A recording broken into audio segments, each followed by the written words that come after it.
Now we are going to start with the forensic audit. एना जो भी है please अपना वीडियो ऑन करो, बिना वीडियो के चलेगा नहीं।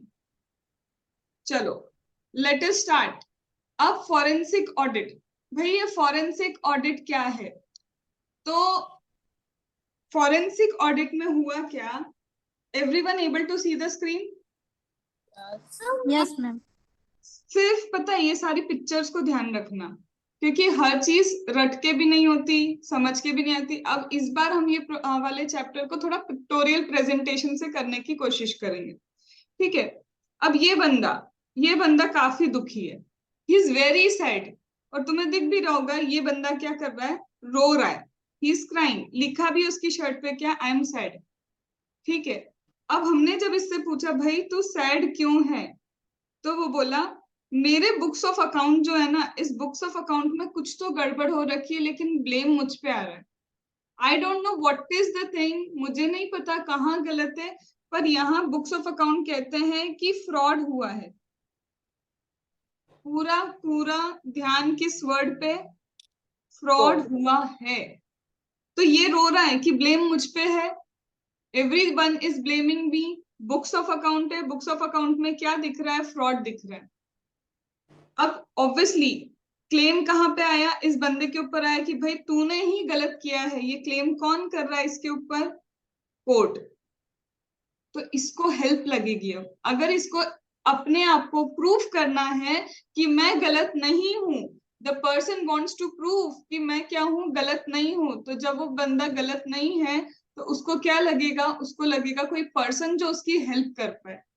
तो वो अब क्या करेगा, वो अपॉइंट करेगा किसको, फॉरेंसिक ऑडिटर को। वो बात करेगा और किसको अपॉइंट करेगा, हमारे फॉरेंसिक ऑडिटर को। मैम ये फॉरेंसिक ऑडिटर कौन है, क्या है, क्यों है, किस लिए है? ऐसा क्या है इसमें कि फ्रॉड सुनते से ही आप फॉरेंसिक ऑडिटर को अपॉइंट करने की सोच रहे हो? तो फॉरेंसिक ऑडिटर एक अलग ही तरह का बंदा है, मतलब वो बहुत क्रिएटिव है। अरे वाह, वो बहुत ही आउट ऑफ बॉक्स सोचता है। अरे वाह, वो बहुत ही परसिस्टेंट है, मतलब लगातार काम करता है, अपने उद्देश्य को लेके क्या करता रहता है, काम करता रहता है। तो ये क्या बोल रही हूँ मैं, ये जो फॉरेंसिक ऑडिटर है, फॉरेंसिक ऑडिटर कैसा है, क्रिएटिव, आउट ऑफ बॉक्स सोचने वाला, परसिस्टेंट रखने वाला, उसका माइंड बड़ा ही स्ट्रांग है, that is he is a sound mind का पर्सन। ओके, मतलब हम अभी सामने वाले की सिर्फ तारीफें ही कर रहे हैं कि ये जो पर्सन है, क्यों मैं उस पर ट्रस्ट करने को रेडी हूं कि मेरे यहाँ पे फ्रॉड हुआ है। अब फ्रॉड कैसे हुआ, किसने किया, कौन इन्वॉल्व था, फ्रॉड का जो प्लानिंग हो वो कैसे हुई होगी, वो एक नॉर्मल पर्सन नहीं समझ सकता। तो उसको हेल्प लगेगी किसी होशियार बंदे की, कि वो सोच के बता दे, वो चेक करके बता दे, वो इन डेप्थ एनालिसिस करके बता दे कि ये फ्रॉड हुआ कैसे था। तो ऐसा बंदा कौन, जो ये चेकिंग करेगा, वो कैसा होना चाहिए, वो क्रिएटिव पर्सन होना चाहिए, वो आउट ऑफ बॉक्स सोचना चाहिए। हम क्या है, हम बुक्स ऑफ अकाउंट देख के क्या सोच पाएंगे, डेप्रिसिएशन इतना लगा है, ओके, बट वो ये नहीं सोचेगा डेप्रिसिएशन इतना क्यों लगा है, वो बोलेगा इतना कैसे लगा, किस मेथड से लगा, और कंडीशन कैसी थी बुक वो असेट की कि तुमने इतना डेप्रिसिएशन लगाया। उसको दिख रहा है तुमने दिया एक डॉक्यूमेंट कि लो मैंने ये प्रॉपर्टी प्लांट एंड इक्विपमेंट इस डेट को खरीदा, वो उस डॉक्यूमेंट को देख के बता सकता है कि ये डॉक्यूमेंट असली है या फिर क्या है, नकली है। तो इसके अंदर क्रिएटिविटी भी है, आउट ऑफ बॉक्स सोच रहा है ना, सिर्फ डॉक्यूमेंट देख के जो बंदा बता पा रहा है कि नकली डॉक्यूमेंट है, तो वो आउट ऑफ बॉक्स सोचता है, वो परसिस्टेंट है, वो क्या है, साउंड माइंड है। और एक चीज बताओ, जब वो इतनी दूर दृष्टि रख रहा है, इतना बारीकी से सोच रहा है, तो बारीकी से सोचने वाला पर्सन क्या हुआ, डिटेल्ड ओरिएंटेड। ये क्या है, डिटेल्ड ओरिएंटेड है। मैम इसका विजुअलाइजेशन वीक होगा कि स्ट्रॉन्ग? अरे भाई वो विजुअलाइज कर पाएगा कि क्या गड़बड़ हुई है, क्यों हुई है। तो भाई इसका जो विजुअलाइजेशन है, वो विजुअलाइजेशन भी स्ट्रॉन्ग होगा। तो ये क्या बोल रहे हो आप, मैं बात कर रही हूं किसके बारे में? इस फॉरेंसिक ऑडिटर के बारे में। ये जो मेरा फॉरेंसिक ऑडिटर है, मेरी बात पूरी किसके ऊपर जा रही है? इस फॉरेंसिक ऑडिटर के ऊपर जा रही है। तो बोलो फॉरेंसिक ऑडिटर कैसा है? क्या वो क्रिएटिव है? होना पड़ेगा, ही इज क्रिएटिव। फिर तारीफों के फूल बांधो ना, क्यों सोचना है तुमको किसी की बहुत तारीफ करनी, किसी को चने के झाड़ पे चढ़ाना है? क्या क्रिएटिव हो? क्या स्ट्रॉन्ग विजुअलाइजेशन है? क्या तुम्हारा डिटेल ओरिएंटेड हो?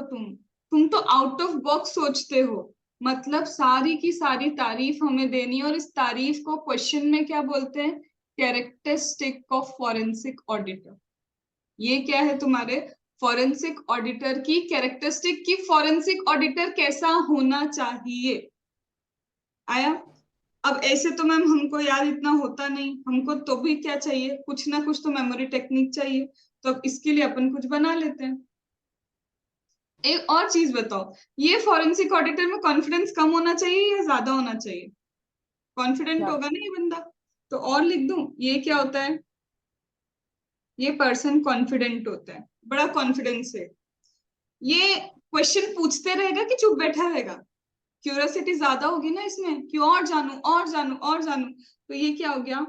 क्यूरियस पर्सन हो गया, इसकी क्यूरियोसिटी बहुत ज्यादा है। ये सारे कैरेक्टरिस्टिक हैं किसके?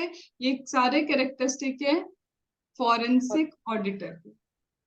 समझ में आया? ये सारे कैरेक्टरिस्टिक किसके हैं? फॉरेंसिक ऑडिटर के। अब कैसे याद करें? कुछ या तो मेमोरी टेक्निक बनाते हैं इसकी। अब तुम बताओ, तुम पास होके कौन सी फॉर्म में जाओगे? मैम हम तो जाएंगे पी वी सी सी। यहाँ पे PWC होता है, मैंने क्या लिखा है? PVC। हम कहाँ पे जाएंगे? PWC की जगह हम PVC में जाएंगे। सी से कितने? 1 2 3 PVC स्क्वायर। PV हो गया, CV हो गया।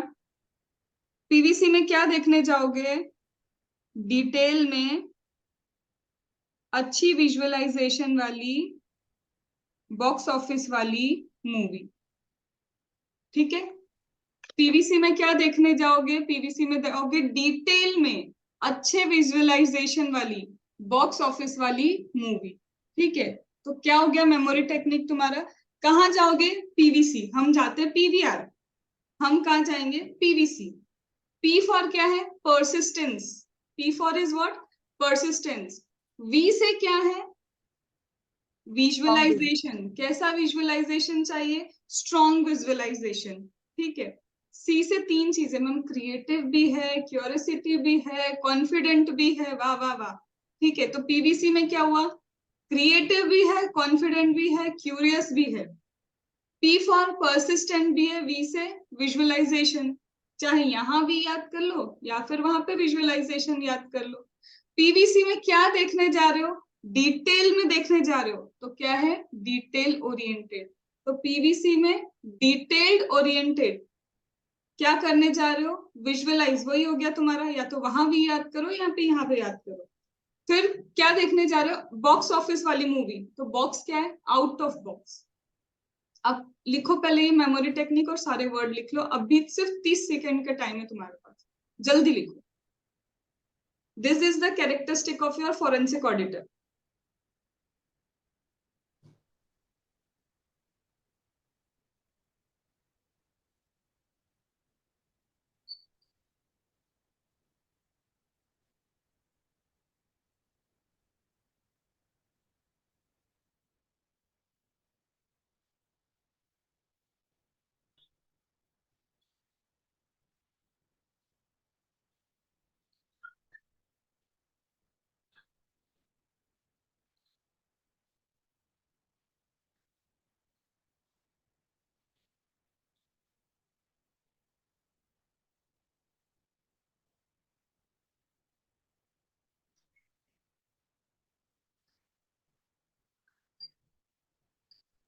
टाइम अप हुआ?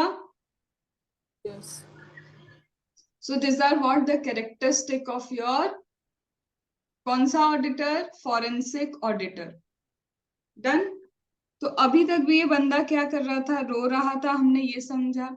Why he is crying? क्योंकि इसके बुक्स ऑफ अकाउंट में कुछ तो फ्रॉड है, और वो फ्रॉड को क्या करवाना चाहता है, इन डेप्थ इन्वेस्टिगेट कराना चाहता है कि फ्रॉड हुआ तो हुआ कैसे। ठीक है, उसके लिए किसको बुलाना चाहिए, उसको फॉरेंसिक ऑडिटर को। उसको किसको बुलाना था, फॉरेंसिक ऑडिटर। क्यों, क्योंकि फॉरेंसिक ऑडिटर की ये क्या है, कैरेक्टरिस्टिक्स। ये हो गया तुम्हारा एक answer learn. This is the first answer we have done. Ma'am सिर्फ इतना ही चाहिए क्या, नहीं, उसकी कुछ स्किल्स भी तो होनी चाहिए। फॉरेंसिक ऑडिटर सिर्फ ये कैरेक्टरिस्टिक का मतलब क्या होता है, व्हेन यू से मैम कैरेक्टरिस्टिक, कैरेक्टरिस्टिक मतलब ऐसा होना चाहिए, और फीचर्स का मतलब क्या होता है पता है, ऐसा है। जब भी कहीं पे तुम्हें पूछे ना कैरेक्टरिस्टिक क्या है, तो उसका मतलब होता है ऐसा होना चाहिए। जैसा मेरा फोन ऐसा होना चाहिए, बट मेरे फोन में फीचर्स जो है वैसा वो है। डिफरेंस समझ में आया दोनों वर्ड का, दोनों को मिक्स करने का नहीं कभी भी। कैरेक्टरिस्टिक कैसा होना चाहिए एंड फीचर्स कैसा है वो। ठीक है, अब मैम इसी के साथ मेरे ये फॉरेंसिक ऑडिटर में ना कुछ स्किल्स भी हैं। क्या स्किल्स हैं इस फॉरेंसिक ऑडिटर में, he can seal, he can what, seal. किस चीज को seal, AI litigations. He can seal the AI litigation. ये किसको बांध के रख सकता है, एआई लिटिगेशंस को बांध के रख सकता है। अब हर जगह मेमोरी टेक्निक यूज नहीं करूंगी, नहीं तो मेमोरी टेक्निक याद करना पड़ जाएगी। ठीक है, सिर्फ ये दो आंसर मेमोरी टेक्निक, दो आंसर में स्टोरी है, और बाकी के हम फ्लो से याद करेंगे। ठीक है, तो मैम कैरेक्टरिस्टिक में मेमोरी टेक्निक क्या करी, पीडब्ल्यूसी में डिटेल विजुअलाइजेशन वाली बॉक्स ऑफिस की मूवी। ठीक है, यहाँ पे मैम स्किल्स हैं। स्किल्स में मेरे को क्या करना है, स्किल्स में आपको सील एआई लिटिगेशन, इसकी कुछ कुछ स्किल्स है मैम। स्किल्स कौन कौन सी है भाई की, तो सबसे पहले क्रिमिनोलॉजी अच्छे से आती है उसको, और आनी ही पड़ेगी क्योंकि आप फ्रॉड देखने जा रहे हो, क्रिमिनल्स को समझने जा रहे हो, तो you would be strong in criminology. Okay, इसके बाद एविडेंस गैदर करने में भी तो तुम्हारी महारत हासिल होनी चाहिए। You should be strong in gathering the evidences, you should be what, strong in gathering the evidence. Ma'am what, E, A for क्या है भाई, तुम्हें ऑडिट भी तो ढंग से करता आना चाहिए। जब ऑडिट नहीं आएगा तो तुम सारे एविडेंस कैसे इकट्ठे करो। Ma'am L for legal framework समझ में आना चाहिए, तो ये सारी उसकी स्किल्स हैं, CEAL skill. C for criminology अच्छी होनी चाहिए, एविडेंस गैदरिंग अच्छी होनी चाहिए, ऑडिट अच्छे से करते आने चाहिए, और लीगल फ्रेमवर्क। इसके बाद क्या है मैम, आई, आई फॉर क्या आएगा, इन्वेस्टिगेशन टेक्निक्स भी आनी चाहिए उसको, और साथ में लिटिगेशन की प्रोसीजर भी आनी चाहिए। साथ में क्या आनी चाहिए, लिटिगेशन की प्रोसीजर। तो सील, एक चीज मैं थोड़ा सा चेंज कर दूं इस मेमोरी टेक्निक में, थोड़ा याद करना इजी हो जाएगा। Seal investigation technique for litigation procedure. Seal करो, किसको सील करो, इन्वेस्टिगेशन टेक्निक्स को सील करो लिटिगेशन प्रोसीजर से। ठीक है, सील करो इन्वेस्टिगेशन की टेक्निक को लिटिगेशन प्रोसीजर से। तो सिर्फ तुम्हें CEAL सील याद रखना है, इन्वेस्टिगेशन टेक्निक ऑटोमेटिक याद हो गया, लिटिगेशन प्रोसीजर ऑटोमेटिक याद हो गया। ठीक है, तो ये क्या मैम, स्किल्स। स्किल्स में बोलो, सी से क्या है, क्रिमिनोलॉजी, ई से क्या है, एविडेंस गैदरिंग, ए से क्या है, ऑडिटिंग, एल से क्या है, पूरा लीगल फ्रेमवर्क भी समझ में आना चाहिए, फिर इन्वेस्टिगेशन टेक्निक, और क्या हो गया तुम्हारा, लीगल प्रोसीजर्स।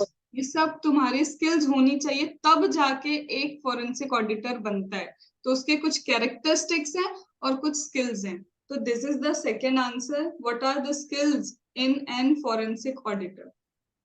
ठीक है, मेमोरी टेक्निक पहले वाले की क्या थी, पीवीसी में गए क्या देखने के लिए, डिटेल में, कौन सी, डिटेल विजुअलाइजेशन वाली बॉक्स ऑफिस की मूवी। ठीक है, और यहाँ पे क्या है, हम सील करने गए, किसको सील करने गए, इन्वेस्टिगेशन टेक्निक्स को, किसके थ्रू, लीगल प्रोसीजर्स के। ठीक है, अब इसके बाद no more memory technique, that would be again कि उसको याद करो फिर पहले तो दो क्वेश्चन हमारे, अब फ्लो स्टार्ट करते हैं फिर से चैप्टर का, फ्लो के हिसाब से ही हम क्वेश्चन लर्न करते हैं।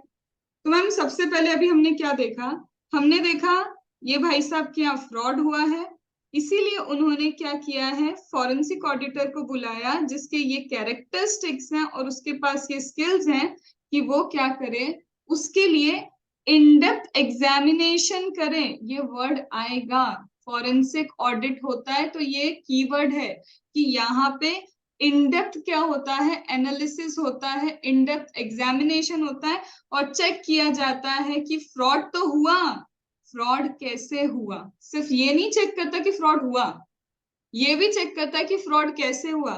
मैम जब आप नॉर्मल ऑडिट करवाते हो, जो फाइनेंशियल ऑडिट हमारा नॉर्मल होता है, उसमें तो ईयर पीरियड्स वो फिक्स रहते हैं ना कि इस पीरियड का ऑडिट करना है। मुझे 22-23 की बुक्स ऑफ अकाउंट का ऑडिट करना है तो वो फिक्स है। हमारा ऑडिटर उससे पुरानी बुक्स ऑफ अकाउंट ओपन नहीं करता। बट यहाँ पे मैम फिक्स होगा क्या? नहीं, यहाँ पे पीरियड फिक्स नहीं होता। इनफैक्ट उन्हें चाहिए तो 4, 5, 6, 7, 8 कितने साल की भी बुक्स ऑफ अकाउंट ओपन हो सकती है। समझ में आया? तो when it comes to your normal auditor एक पीरियड स्पेसिफिक ऑडिट करता है, बट फॉरेंसिक ऑडिटर के पास लिमिट नहीं है। वो कितना भी, उसको जितनी जरूरत लगती है उतना वो क्या करेगा, डिटेल में जाएगा, वो उतने पीरियड ओपन करेगा। मैम जो नॉर्मल ऑडिटर होता है वो तो सब्सटेंटिव प्रोसीजर लगाता है, वो टेस्ट ऑफ डिटेल लगाएगा, टेस्ट ऑफ कंट्रोल लगाएगा, कंप्लाइंस के प्रोसीजर लगाएगा। बट यहाँ पे ये सिलेक्टिव टेस्टिंग पे नहीं है, ये इन डेप्थ टेस्टिंग करता है। मैम हमारा normal auditor true and fair view देता है कि whether the books of account are prepared as per true and fair view और नॉट। ये कोई ट्रू फेयर व्यू देखने के लिए नहीं बैठा, ये क्या चेक करता है, फ्रॉड है और कैसे हुआ है। नॉर्मल ऑडिटर को फ्रॉड मिल जाएगा तो वो रिपोर्ट करेगा, उसका काम नहीं है बैठ के फ्रॉड ढूंढना। लेकिन फॉरेंसिक ऑडिटर का काम है कि वो बैठ के फ्रॉड ढूंढेगा। तो अभी अपन ये क्या समझ रहे, तुम्हारे नॉर्मल ऑडिट और फॉरेंसिक ऑडिट में क्या डिफरेंस है? तुम बताओ, ट्रू एंड फेयर व्यू कौन देता है, फॉरेंसिक ऑडिट की नॉर्मल ऑडिट? बोलो। Normal audit. इन डेप्थ में कौन जाएगा, फॉरेंसिक की normal? Forensic audit. Forensic. Fraud हुआ लेकिन कैसे हुआ वो कौन बोलेगा? फॉरेंसिक। Forensic auditor. फिर इसके बाद substantive testing, test of detail, test of control वो कौन लगाता है? नॉर्मल। समझ में आया? तो यहाँ पे भी क्या है, पीरियड किसका लिमिटेड होगा कि इतना ही काम करना है और इतना ही होना चाहिए, नॉर्मल। लेकिन अनलिमिटेड पीरियड के लिए कौन काम करता है? Forensic auditor. तो ये क्या किया, difference of your normal audit with your forensic audit. ये थर्ड क्वेश्चन था। अभी तक कितने क्वेश्चन हुए? Characteristic, skills and difference. Characteristic, skill और तीसरा क्या हो गया मेरा, डिफरेंस। डन। अब मैम फाइनली क्या, फाइनली तुम कुछ कुछ मेरे को ऐसा बता सकते हो क्या कि मैम इसने ये रोया ही क्यों होगा, क्यों बेचारा रोया होगा? इसको दिखा कि फ्रॉड है, फ्रॉड के कुछ इंडिकेशन आए होंगे ना उसको। ऐसे ही तो नहीं एक दिन सपना आया कि बेटा तेरे यहाँ पे कुछ ना कुछ तो गड़बड़ चल रही है और उस सपने के बेसिस पे वो जा रहा है ऑडिटर के पास। नहीं, इसको क्या मिले होंगे तुम बोलो, इंडिकेशन मिले होंगे। अब इस इंडिकेशन को मैं थोड़ा अच्छा वर्ड दे दूं, ले देती हूँ मैं इसको रेड फ्लैग। उसको क्या मिला, एक रेड फ्लैग मिला। रेड फ्लैग मतलब वार्निंग साइन। कुछ तो वार्निंग साइन इन भाई साहब को मिला होगा, जिस वार्निंग साइन के बेसिस को इसको पता चला होगा कि मेरे यहाँ पे फ्रॉड चल रहा है। तो क्या मिला होगा उसको, बोलो जोर से। Red flag. Red flag. Red flag. अब एक चीज बताओ, रेड फ्लैग मिला, इससे प्रूफ हो जाएगा क्या कि हाँ हाँ पक्का ही फ्रॉड हुआ है, कि ये सिर्फ एक इंडिकेशन है? हो सकता है फ्रॉड हो सकता है फ्रॉड नहीं भी हो, but it is a warning sign, it is an indication. हो सकता है कुछ नहीं भी निकले, बट इंडिकेशंस तो है ना। अंडरस्टूड? तो रेड फ्लैग का मतलब क्या है, it is an indicator, it is a warning sign. May be fraud occurred, may be fraud नहीं भी हुआ हो, कुछ कह नहीं सकते, फ्रॉड हो भी सकता है, फ्रॉड नहीं भी हो सकता है। अब मैम ये रेड फ्लैग कैसे होंगे तुम बताओ। तुमने मुझसे कुछ पूछा, तुम मुझसे पूछे कि अरे वो याद है कि वो 1 लाख रुपए कल तेको दिए थे, वो कहाँ है? और मैं, अरे हाँ वहीं कहीं तो रखे थे, ध्यान नहीं आ रहा। मतलब मेरे बिहेवियर में भी तुम्हें दिखेगा कि कुछ तो गड़बड़ है। सामने वाले को कल 1 लाख रुपीज मैंने दिए and the person is not even able to answer कि वो कैश कहाँ है। तो वो क्या है? मेरा बिहेवियर वाला इंडिकेटर। तो what you got? Behavioural indicator. एक हो गया वो। दूसरा, मैम हमारे पास क्या आया? परचेज बिल आया एक। मेरी शॉप पे क्या आया? मेरी एक शॉप है, मेरी शॉप पे क्या आया? परचेज बिल, कि हमने कुछ परचेस किया। मैंने देखा यार, परचेस जो किया, सपोज मेरी मोबाइल फोन की शॉप है, 25 आईफोन परचेस हुए हैं। अच्छी बड़ी शॉप है, बहुत भयंकर बड़ी शॉप है। 25 आईफोन परचेस हुए, बट मेरे पास स्टॉक में तो आए नहीं। स्टॉक में आए नहीं। इधर से 25 का परचेस क्या आ गया? बिल आ गया। तो ये क्या है? मेरे ऑपरेशन में कहीं ना कहीं गड़बड़ चल रही है। मेरे एम्प्लॉय क्या कर रहे हैं? मेरी शॉप पे के नाम पे परचेस कर रहे हैं, बिल मेरे पास आ रहा है लेकिन स्टॉक मेरे पास नहीं आ रहा। समझ पाए? बिल तो आ गया मेरे पास, पर स्टॉक नहीं आ रहा। ये तो ऑपरेशनल फ्रॉड दिख रहा है। कुछ तो ऑपरेशन में मेरे को गड़बड़ दिखाई दी। अब पता है फिर क्या हुआ? ये तो इंडिकेटर है ना कि ऑपरेशनल कुछ तो हुआ है।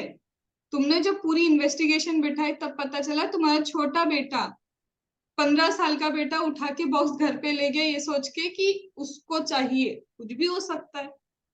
तो तुम्हें पता ही नहीं चला, कानो कान खबर नहीं चली। तो ये क्या है? फ्रॉड हुआ नहीं था, इंडिकेटर था। या फिर उल्टा ले लो, फिर पता चला कि एक एम्प्लॉय ने खुद ने अपनी एक छोटी सी शॉप खोल ली है जहां वो आईफोन बेचता है, लेकिन यहाँ पे बिल मेरे नाम पे आते हैं। और वो प्रोडक्ट क्या लेके जाता है? वो खुद लेके चला जाता है। तो ये क्या हो गया? पक्का था, ये तो था फ्रॉड। तो फ्रॉड के इंडिकेटर क्या है? या तो बिहेवियर में दिखेगा सामने वाले के, या ऑपरेशन जो है ऑपरेशन में दिखेगा, या फाइनेंस में गड़बड़ चालू हो जाएगी। तुम्हारा कैश मैच ही नहीं हो रहा, कितना भी करो कैश मैच ही नहीं होता डे एंड पे। तुमने बोला आज मैंने 10 लाख की सेल्स की, जब तुम यहाँ पे बैंक अकाउंट और अपने काउंटर के गल्ले को मिला के देखते हो, यार 10 लाख तो हो ही नहीं रहे, रोज 50,000 गायब, डेली 50,000 का घपला।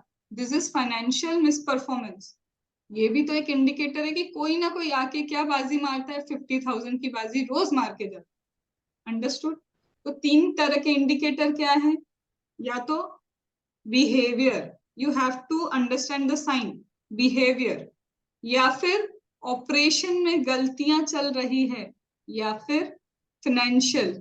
तो बिहेवियर, ऑपरेशन, फाइनेंशियल, ये 3 जगह के कुछ भी मिल सकते हैं तुम्हें। क्या? फ्रॉड। मैम अकाउंटिंग में भी तो हो सकता है। अकाउंटिंग कैसे? 1 लाख की चीज को 10,000 करना और बोलना ओ सॉरी गलती से मेरे से एक जीरो चला गया।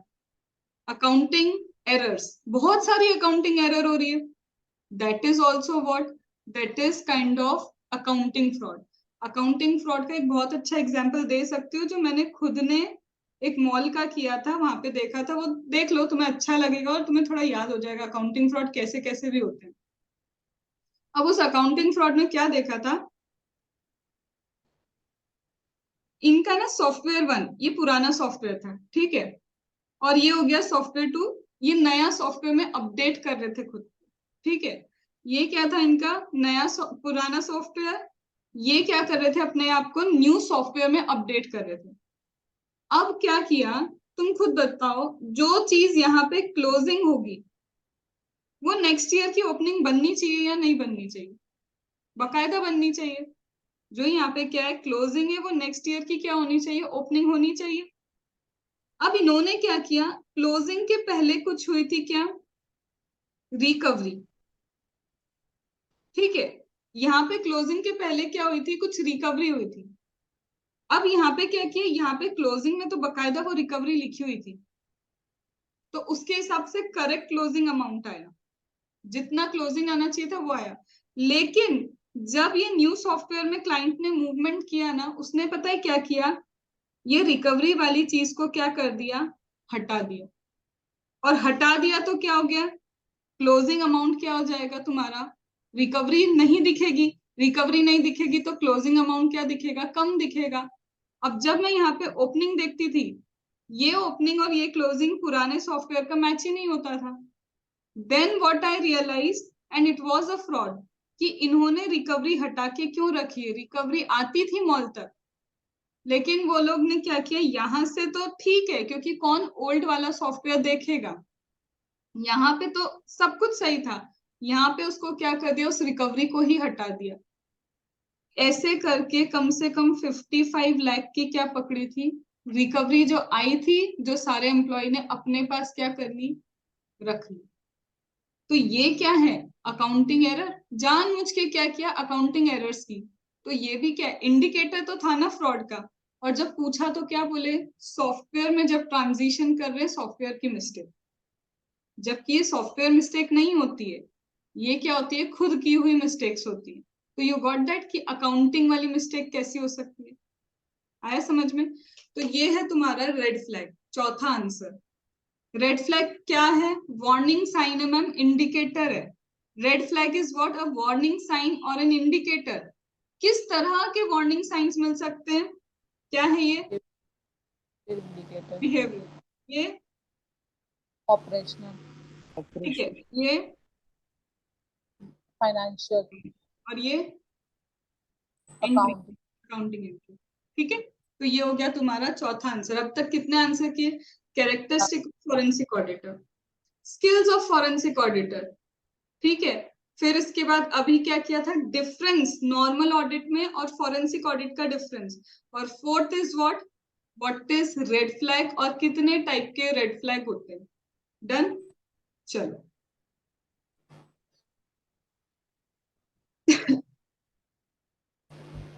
अब आते वापस फाइनली।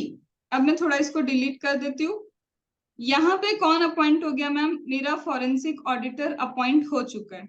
इसको रेड फ्लैग मिले, किसी ना किसी तरह के रेड फ्लैग इस भाई साहब को मिले, और ये भाई साहब ने क्या किया, इन फॉरेंसिक ऑडिटर को अपॉइंट किया। अब फॉरेंसिक ऑडिटर क्या करेगा, आ गया काम करने के लिए तुम्हारे यहाँ आ गया। सबसे पहले फॉरेंसिक ऑडिटर काम को क्या करेगा, स्टार्ट करेगा। स्टार्ट को हम क्या बोलते हैं, इनिशियलाइजेशन। वो क्या करेगा, काम स्टार्ट करेगा, मतलब इनिशियलाइज करेगा, यही तो करेगा, स्टार्ट ही तो करना पड़ेगा। स्टार्ट करने में क्या करेगा, वो समझने की कोशिश करेगा, व्हाट इज द मोटिव, मुझे क्यों बुलाया, क्या पर्पस था, क्या कंफ्लिक्ट है, मतलब क्या गड़बड़ चल रही है। मतलब सबसे क्या करेगा, इंटरव्यू करेगा, पूछेगा, समझेगा कि मुझे क्यों बुलाया, कहाँ गलतियां लोगों को लग रही, कहाँ पे कंफ्लिक्ट आ रहा है, क्या गलती है, क्या है, वो सारी चीजें इनिशियलाइजेशन में समझेगा। सब कुछ उसने सीन समझ लिया कि यहाँ चल क्या रहा है। इसके बाद वो क्या करेगा, सीन समझने के बाद क्या बनाएगा, प्लान बनाएगा। सीन समझ लेगा, सीन समझने के बाद क्या करेगा, प्लान बनाएगा। प्लान बना के मैम क्या करेगा, एविडेंस इकट्ठे करेगा। यहाँ गलती से भी ऑडिट एविडेंस लिखना नहीं, ये ऑडिट के एविडेंस नहीं है, ये नॉर्मल एविडेंस है जो फोरेंसिक ऑडिट के लिए। तो मैम यहाँ पे वो क्या करेगा, एविडेंस गैदर करेगा। अब इस एविडेंस को तुम्हें क्या दिख रहा है, माइक्रोस्कोप में क्या करेगा, एनालाइज अच्छे से। तो अब ये एविडेंस का क्या करेगा, एनालिसिस करेगा। एनालिसिस करके ये पासपोर्ट लिखा है, हम इसको क्या कर देते हैं, रिपोर्ट, अपनी रिपोर्ट दे देगा। और ये रिपोर्ट कहाँ पे काम आती है, इस कोर्ट ऑफ लॉ में ये जज इसको क्या करेगी, एज एन एविडेंस पढ़ेंगी। तो ये काम आएगा इसको कोर्ट के प्रोसीडिंग्स में। फ्लो क्या है बोलो, आते से क्या करेगा भाई, काम स्टार्ट करेगा, उसका काम ही ये था। फिर क्या करेगा, प्लान करेगा, प्लान। फिर एविडेंस गैदरिंग, फिर एनालाइज करेगा, और फिर एनालाइज, रिपोर्टिंग करेगा।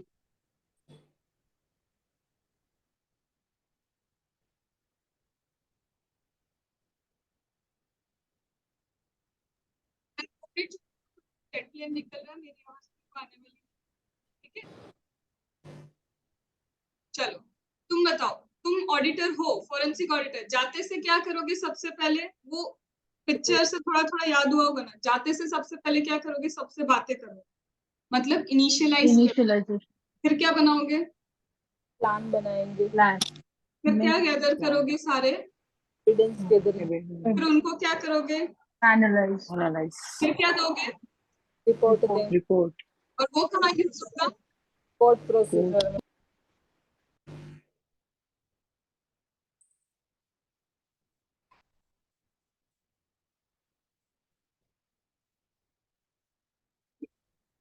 एक मिनट का टाइम है, ये स्टेप लिखो।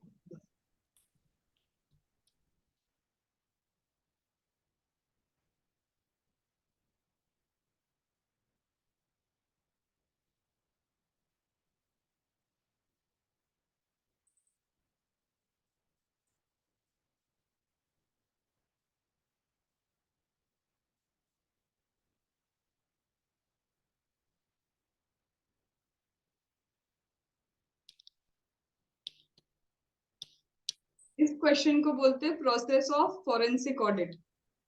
फॉरेंसिक ऑडिट या अकाउंटिंग की प्रोसीजर है ये पूरी।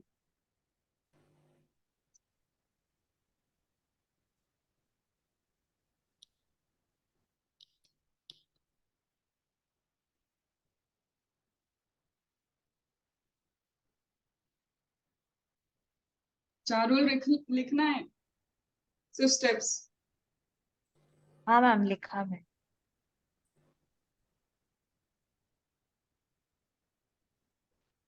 चलो आ जाओ। अब जो जो बोला था ना, वही क्या लिखा हुआ है यहाँ पे पीडीएफ में लिखा हुआ है। क्या है मैम? पहले हम क्या करेंगे? इनिशियलाइज, फिर एक प्लान डेवलप करेंगे, एविडेंस ऑब्टेन करेंगे, उसके ऊपर एनालिसिस करेंगे, एनालिसिस करके रिपोर्ट देंगे, और ये कोर्ट की प्रोसीडिंग में ये रिपोर्ट क्या होगी? यूज होगी। स्टेप हो गए। अब जो हमने समझा था वही है मैम। सबसे पहले इनिशियलाइजेशन में क्या करेगा? फॉरेंसिक ऑडिटर सारे अपने डाउट्स क्लियर करेगा कि मुझे क्यों बुलाया, क्या काम है मेरी रिपोर्ट का, पर्पस क्या है, वो सारी चीजें समझेगा। Forensic auditor will clarify the doubts regarding the utility of the report, motive of calling and the purpose of the forensic audit. इसके लिए वो क्या करेगा?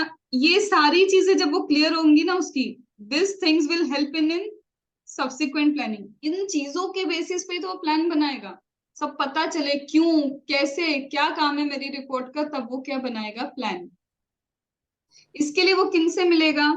क्लाइंट से मिलेगा, ताकि उसको फैक्ट्स पता चले। क्या लगता है कि कौन है फ्रॉड करने वाला, प्लेयर कौन है, इशू क्या है, ये सारी चीजें, कंफ्लिक्ट कहाँ हो रहा है वो आइडेंटिफाई करेगा। मतलब बोलो सीधे प्रिलिमिनरी इन्वेस्टिगेशन कर रहा है प्लान के पहले, प्लानिंग करने से पहले एक नॉर्मल लेवल पे पूरी इन्वेस्टिगेशन कर रहा है।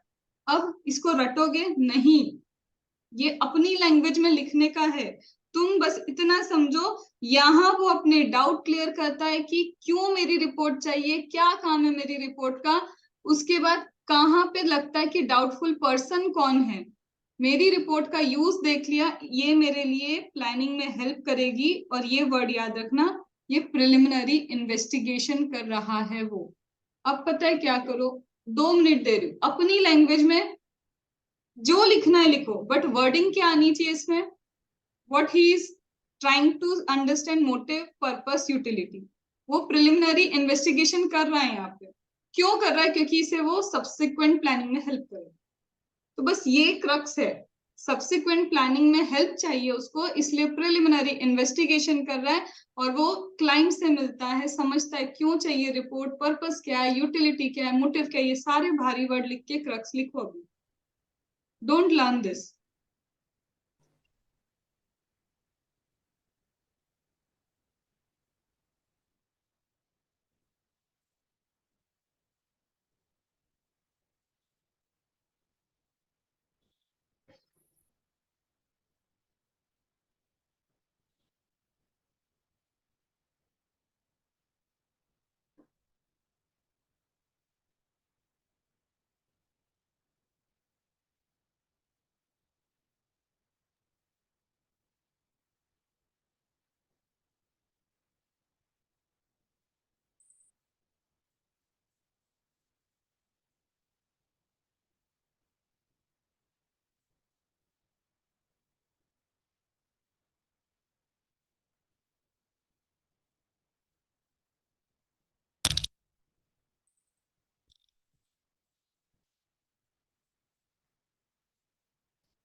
डन।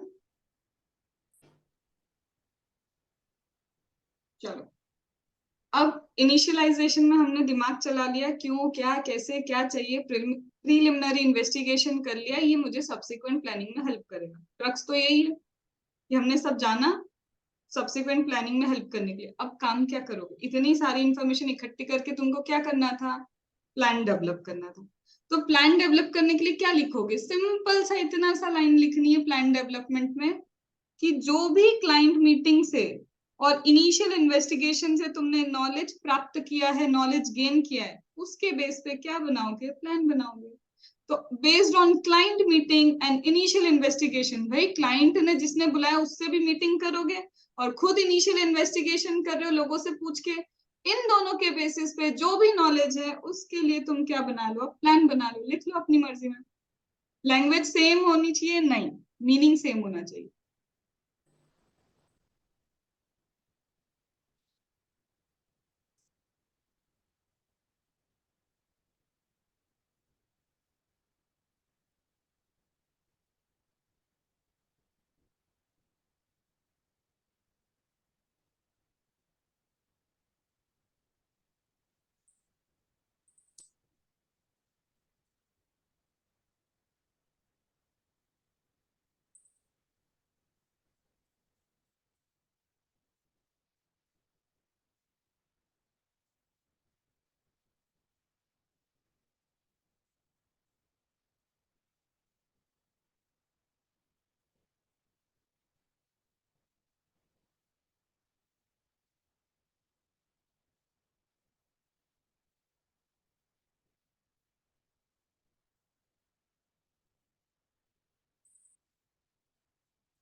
चलो, अब प्लान बन गया तुम्हारा, इनिशियलाइज कर लिया, प्लान बना लिया। अब प्लान बना के क्या करेंगे मैम, एविडेंस गैदर करेंगे।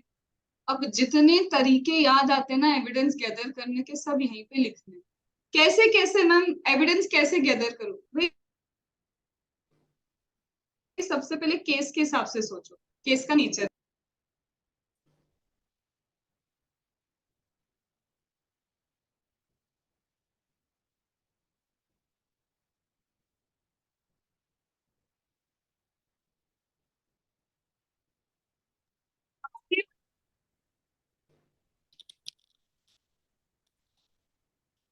अब आ रही है। चलो, अब सबसे पहले मैम आपका जो एविडेंस है ना वो नेचर ऑफ द केस के हिसाब से हम गैदर करना स्टार्ट करते हैं। अब तरीके क्या है, तुमको जो याद आ रहा है तुम सब लिखना, इसमें हाथ रोकना मत, बट बीकॉम के आंसर लिख के मत आना कि एक एक पेज का लिखते हैं। मैम हम चाहेंगे तो डॉक्यूमेंट्स आइडेंटिफाई कर लेंगे, हम वो पर्सन भी देख सकते हैं कि इस पे थोड़ा सस्पेंशन लग रहा है मुझे कि कुछ ना कुछ गड़बड़ है। मैं चाहूं तो किसी और एक्सपर्ट से भी क्या कर सकती हूँ, मदद ले सकती हूँ। मैं चाहूं तो प्रूफ गैदर कर सकती हूँ कि ये इवेंट हुआ तो हुआ कैसे, क्या ऐसी वीकनेस पॉइंट थी कि ये इवेंट होने के चांसेस बन गए। मैं ये अंडरस्टैंड करूंगी कि ये किस तरह का फ्रॉड है, मतलब जो दिख रहा है। फॉरेंसिक ऑडिटर सबसे पहले तो क्या करेगा, ये समझेगा कि ये केस जो इसके सामने आया है, what is the nature of that case. उसके बेस पे उसका कलेक्शन स्टार्ट होगा। कलेक्शन में वो डॉक्यूमेंट्स कलेक्ट कर ले, वो किसी एक्सपर्ट से हेल्प ले ले, किसी पर्सन को आइडेंटिफाई कर सकता है, इवेंट कैसे हुआ वो ये सोचेगा। वो साथ में ये भी सोचेगा कि फ्रॉड किस टाइप का है, मतलब जनरल आंसर है ये पूरा। तुम्हें ये वर्ड्स पता होना चाहिए, कैसे हुआ फ्रॉड, किस टाइप का फ्रॉड है, एक्सपर्ट से हेल्प ले लो, डॉक्यूमेंट आइडेंटिफाई कर लो, पर्सन आइडेंटिफाई कर लो। और क्या कर सकते हैं मैम, यहाँ ये मेन है। फॉरेंसिक ऑडिटर को ये पता चल जाए फ्रॉड हुआ है तो वही नहीं रुकता है, उसका काम है ये आइडेंटिफाई करना कि फ्रॉड हुआ कैसे, ये लाइन जरूरी है। ठीक है, फिर इसके बाद वो सफिशिएंट एविडेंस गैदर करेगा और फ्रॉस्टर को आइडेंटिफाई करने में। भाई सीआईडी देखा है, पता चल जाए कि कहीं कोई खूनी है तो उसके अगेंस्ट सारे एविडेंस निकाले जाते हैं, यहाँ पे भी तो वही कर रहा है। उस फ्रॉडस्टर को आइडेंटिफाई करने के लिए सारे के सारे एविडेंस गैदर करेंगे। फ्रॉड की स्कीम क्या थी, कितना फाइनेंशियल लॉस हुआ, मतलब फ्रॉड को पकड़ लो, सिर्फ एक वर्ड फ्रॉड पकड़ लो, फ्रॉड कैसे हुआ, फ्रॉड का टाइप क्या था, फ्रॉड की स्कीम क्या थी, फ्रॉडस्टर कौन था, फिर उससे लॉस कितना हुआ, मैं डॉक्यूमेंट इकट्ठे कर सकती हूँ, मैं एक्सपर्ट से हेल्प ले सकती हूँ, मैं ये जान सकती हूँ कि फ्रॉड का अकरेंस कैसे हुआ। तो ओवरऑल मेरा एक वर्ड चल रहा है, फ्रॉड को पता लगाना है। तो फ्रॉड लगाने के लिए, पता लगाने के लिए आइडेंटिफाई करो वो इवेंट क्या था, कैसे हुआ, किसने किया, क्या स्कीम थी, कितना लॉस हुआ। 5 पॉइंट तो फ्रॉड पे ही आ गए। तो this is all a general answer, ये पूरा आंसर एक जनरल आंसर ही है। फिर इसके बाद एविडेंस के लिए डॉक्यूमेंट हो सकते हैं, एक्सपर्ट हो सकता है, वो पर्सन हो सकता है, कोई कंपनी हो सकती है जो तुम्हारे लिए एविडेंस बन जाए, कोई भी हो सकता है। लिखो इसको इन जनरल। अब ये जितने एविडेंस आएंगे, सुनो और थोड़ा सा सुन लो, ये जितने भी एविडेंस आएंगे ये हो सकता है कोर्ट ऑफ लॉ में तुम यूज करो, क्योंकि एविडेंस इकट्ठे क्यों कर रहे हो, क्योंकि इसका एविडेंस कोर्ट में क्या होगा, कोर्ट की प्रोसीडिंग में यूज होगा। तो लास्ट में लिखना, दिस एविडेंस मे और may not be used in the court. अब कोई इसको चैलेंज भी कर सकता है, इन एविडेंस को चैलेंज हो भी सकते हैं, चैलेंज नहीं भी हो सकते। तो हमने ये जो पूरा आंसर किया, the answer is based on की फ्रॉड पता लगाना। तो मैम यहाँ पे एक इन्वेस्टिगेशन वाली टीम होगी जो क्या करेगी, सारे एविडेंस को कलेक्ट करेगी। ये हो सकता है कि कोर्ट में चैलेंज हो जाए, हो सकता है कि चैलेंज ना हो पाए, डिपेंड्स। जब आपको एविडेंस सामने पता करने, तो obviously the person has to be alert. Forensic auditor को अलर्ट रहना पड़ेगा, तभी तो एविडेंसेस समझ पाएगा और इकट्ठे कर पाएगा। कुछ नहीं करो, तुमने अभी तक क्या किया, इनिशियलाइजेशन में क्या किया, क्लाइंट से मीटिंग की, दूसरे लोगों से मीटिंग की, इंफॉर्मेशन इकट्ठी की, क्यों, मोटिव क्या था, पर्पस क्या था, यूटिलिटी क्या थी, that was a preliminary investigation for your subsequent planning. फिर हमने जो भी क्लाइंट मीटिंग और प्रिलिमिनरी इन्वेस्टिगेशन से इंफॉर्मेशन ज्ञान इकट्ठा किया, डेवलपमेंट ऑफ प्लान। फिर अब एविडेंस इकट्ठा कर रहे हो, एविडेंस इकट्ठा करते हैं नेचर ऑफ केस के हिसाब से, तो वो वर्ड आना चाहिए, नेचर ऑफ केस। कैसे इकट्ठा करोगे, डॉक्यूमेंट आइडेंटिफाई करो। डॉक्यूमेंट आइडेंटिफाई करने के अलावा मैम और क्या कर सकते हैं, पर्सन आइडेंटिफाई करो, कंपनी आइडेंटिफाई करो, ऑकरेंस ऑफ फ्रॉड कैसे हुआ, एक्सपर्ट से हेल्प ले लो। मैम टाइप ऑफ फ्रॉड क्या था, कितना फाइनेंशियल लॉस हुआ, फ्रॉडस्टर कौन है, इसके लिए इन्वेस्टिगेशन टीम बैठेगी। इन्वेस्टिगेशन टीम क्या करेगी, अलर्ट रह के एविडेंस इकट्ठा करेगी। ये हो सकता है एडमिट हो जाए कोर्ट में, हो सकता है नहीं भी हो, चैलेंज भी हो सकता है। लिखो अपनी लैंग्वेज में इसको, अश्मिता लिखो, और एकदम खुश होके लिखो।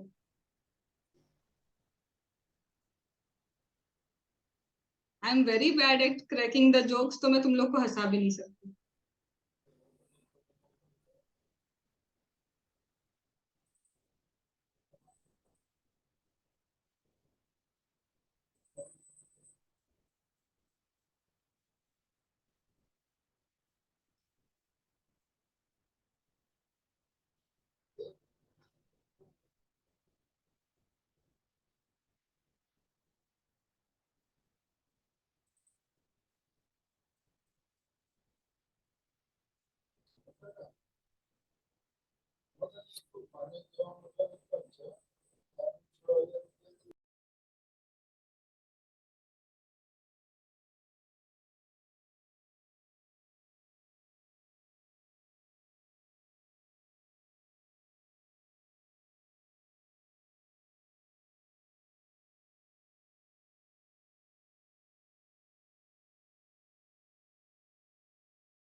डन।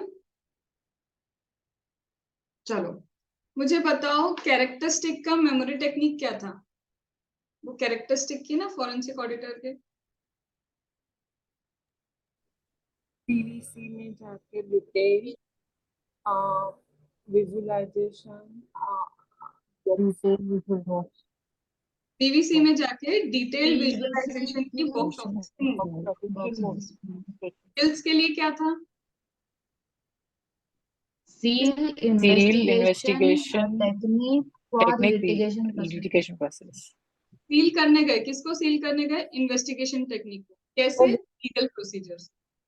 ठीक है। Litigation. अब मैंने कैरेक्टरिस्टिक किया, स्किल्स किया, डिफरेंसेस किए। ठीक है, कैरेक्टरिस्टिक, स्किल्स एंड डिफरेंस। फिर क्या किया? Red flag. रेड फ्लैग के बाद अभी प्रोसेस क्या चल रही है? प्रोसेस क्या चल रही है? Process of forensic accounting auditing, जो भी बोलो। ठीक है, इसमें पहले इनिशियलाइजेशन किया, फिर प्लान डेवलप किया, और अब हमने एविडेंस इकट्ठा कर लिया। एविडेंस इकट्ठा करके क्या करोगे? क्या देखा था हमने? Analyze. एनालाइज। अब एनालिसिस करना है तो सबसे पहले हम खोलते हैं स्प्रेडशीट।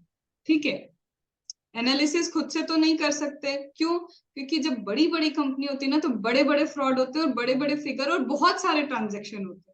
तो उसके लिए कुछ ना कुछ तो टेक्निक्स यूज करनी होगी ना। तो हमने कौन सी टेक्निक यूज की? स्प्रेडशीट। हम क्या कर रहे हैं? स्प्रेडशीट में जितने बहुत सारे ट्रांजेक्शन हुए हैं उसको समराइज कर देते।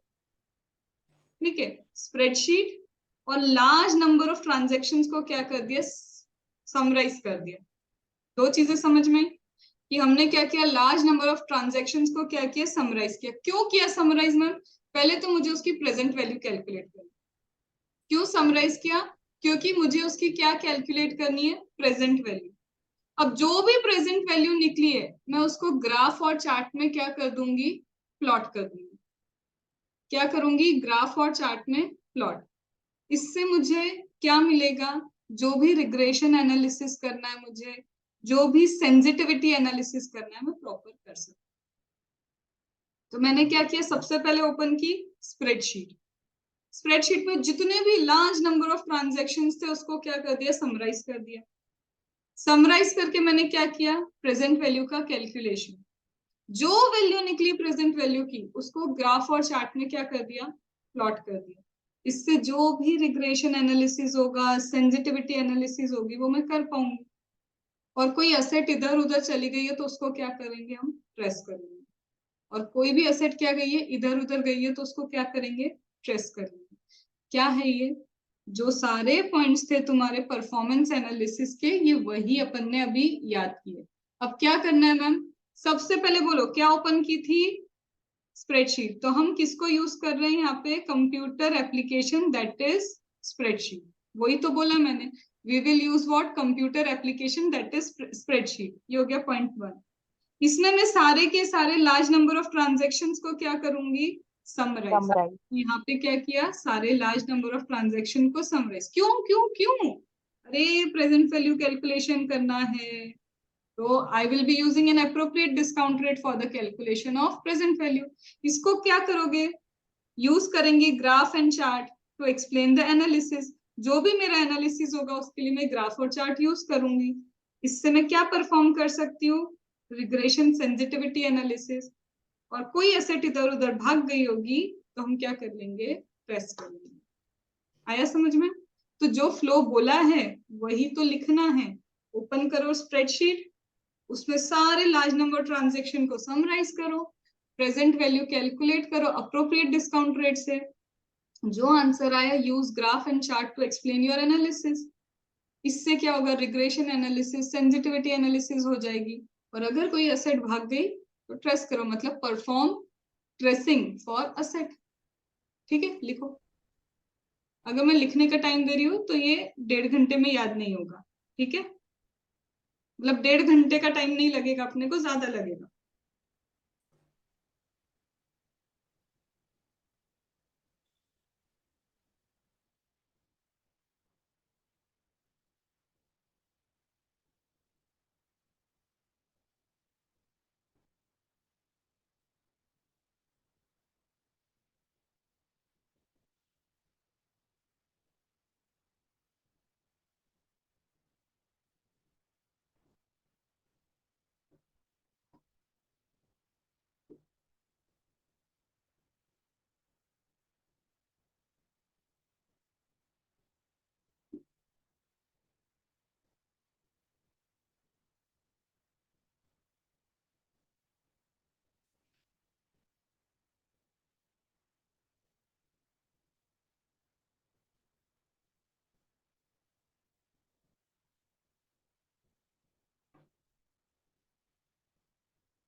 डन।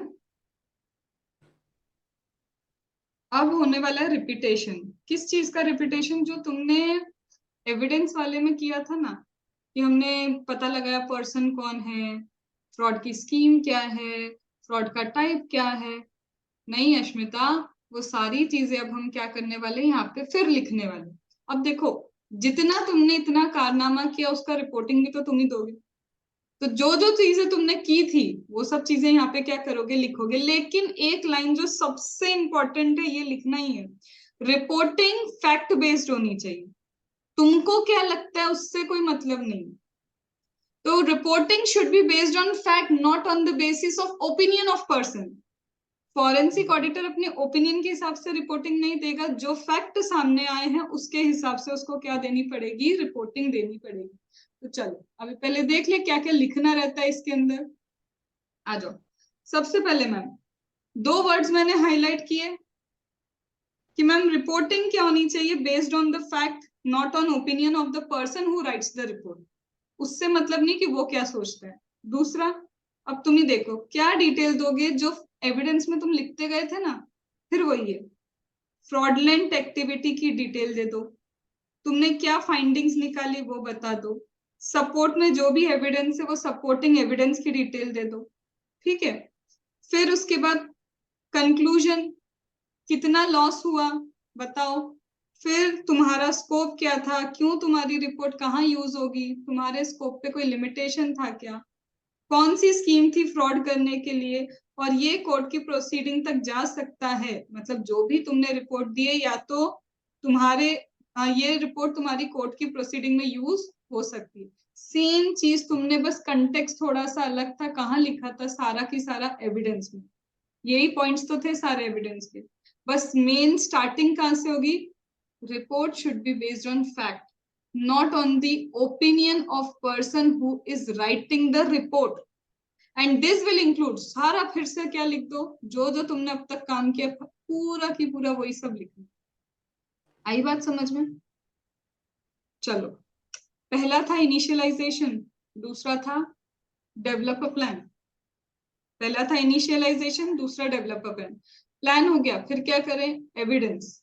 एविडेंस का एनालिसिस, एनालिसिस करके क्या दोगे, रिपोर्ट। रिपोर्ट की और एविडेंस के पॉइंट ऑल ऑफ सेम है, बट ऐसे कट कॉपी पेस्ट मत करना, इसको रिपोर्टिंग के कंटेक्स्ट से लिखना, ठीक है। और फिर अब लास्ट क्या आएगा मैम, कोर्ट प्रोसीजर। कोर्ट की प्रोसीडिंग में यूज होता है, तो वही तो लिखा, likely to be used in the proceeding of court. Answer खत्म। वही तो था, कोर्ट प्रोसीडिंग क्या, likely to be used in the proceeding of the court. खत्म। ये क्या था, प्रोसेस ऑफ फॉरेंसिक ऑडिट। कितना लर्न किया, शुरुआत थी कैरेक्टरिस्टिक से, फिर स्किल्स से।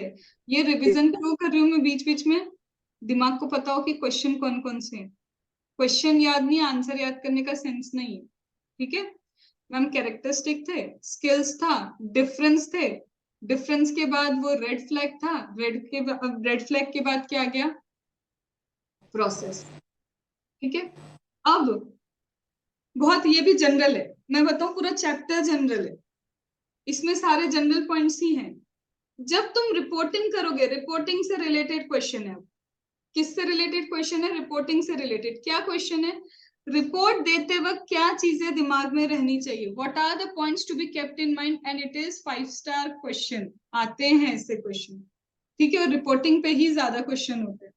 तो ma'am, what are the points to be considered in mind while reporting. Report करते वक्त आप क्या क्या ध्यान रखोगे, सबसे पहली चीज तुम भी बताओ, तुम जिसके लिए रिपोर्ट लिख रहे हो उसको तो दिमाग में रखोगे कि to whom the report is directed. हम रिपोर्ट किसको दे रहे हैं, क्यों दे रहे हैं, कैसे देनी है, क्या प्रेजेंटेशन होना चाहिए। तीन चीजें, किसको दे रहे हैं, क्यों दे रहे हैं, और प्रेजेंटेशन क्या होगा, पैटर्न ऑफ प्रेजेंटेशन। जब तुम कोई भी रिपोर्ट, डॉक्टर भी अपनी रिपोर्ट देता है या हमारे सीए अपनी रिपोर्ट देते, सबसे पहले क्या लिखा रहता है हमारी ऑडिट की रिपोर्ट में, एड्रेसी। फिर स्कोप लिखते हो ना कि हमारा स्कोप क्या था, और फिर तुमने तो पूरा पढ़ा है ऐसे 700 में, एक के बाद एक रिपोर्ट के एलिमेंट्स क्या होते हैं, क्या क्या आता है, तो ये वही तो है। किसको देना है, पर्पस क्या है, पैटर्न क्या होगा, किसको, पर्पस पैटर्न, किसको पर्पस पैटर्न, किसको पर्पस पैटर्न। एकदम भन बनाते हो लिखोगे, इसने ऐसा किया, इसने वैसा किया, नहीं। कोई भी बात कूल एंड काम माइंड से लिखी जानी चाहिए। तो तुम्हारी सोच थोड़ी ठंड रखो, उत्तर वैसा ही है, ठीक है। Cool and calm thinking to have logical presentation. जब तुम कूल एंड काम माइंड रखोगे तो लॉजिकली अपनी बातें बता पाओगे। खत्म। बोलो, तुम बताओ।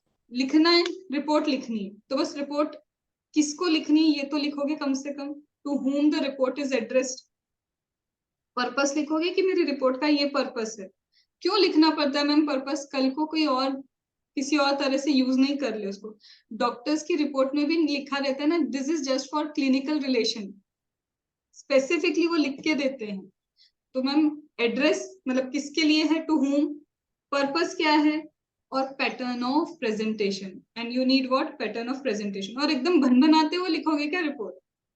कूल एंड काम माइंड फॉर लॉजिकल एक्सप्लेनेशन। अपना दिमाग शांत रखो ताकि लॉजिकली बात कर पाओ। 4 पॉइंट पहले लिखो, फिर आगे के करेंगे। लिखो ये 4। वीडियो जैसे जैसे धीरे धीरे बंद होते जा रहे हैं, मैं क्लास बंद कर दूंगी। तो वीडियो ऑन रखो ताकि तुम्हारी आंखें मुझे खुली हुई नजर आए। ये धमकी अच्छी है, क्योंकि अभी तुम लोग को मजबूरी पढ़ना तो है।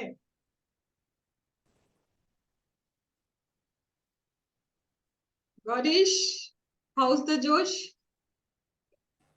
This is audit.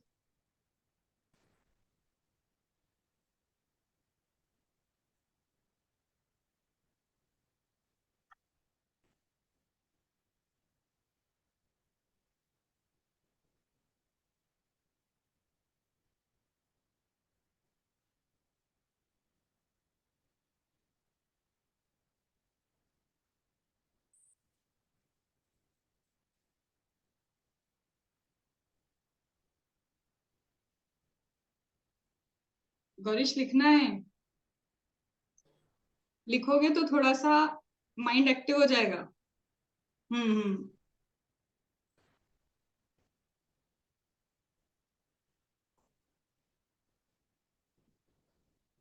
डन। बोलो, 22 रिपोर्ट दे दे क्या, एकदम 22 ओके। नहीं तो तुम्हें क्या करना है, ऑडिटी का व्यू पॉइंट लिखना है अनबायस्ड वे में। ऐसा नहीं कि अपने हिसाब से चले जा रहे हैं, ऐसा हुआ वैसा हुआ, नहीं।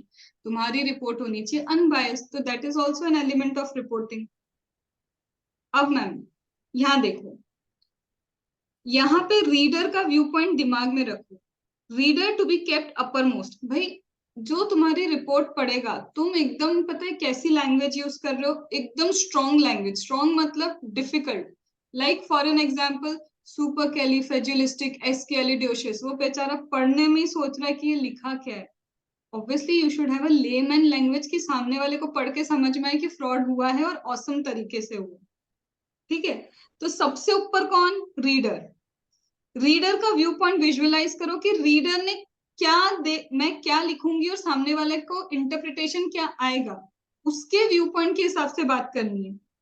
Translate technical matter into layman language. Technically अपनी झाड़ना नहीं, वहां पे लेमैन लैंग्वेज में लिखना पड़ेगा। भाई जो पढ़ रहा है, समझो मेरी बात, एक फार्मर जाके तुम्हारी क्या कर रहा है, रिपोर्ट पढ़ रहा है, would you be able to write all the technical things.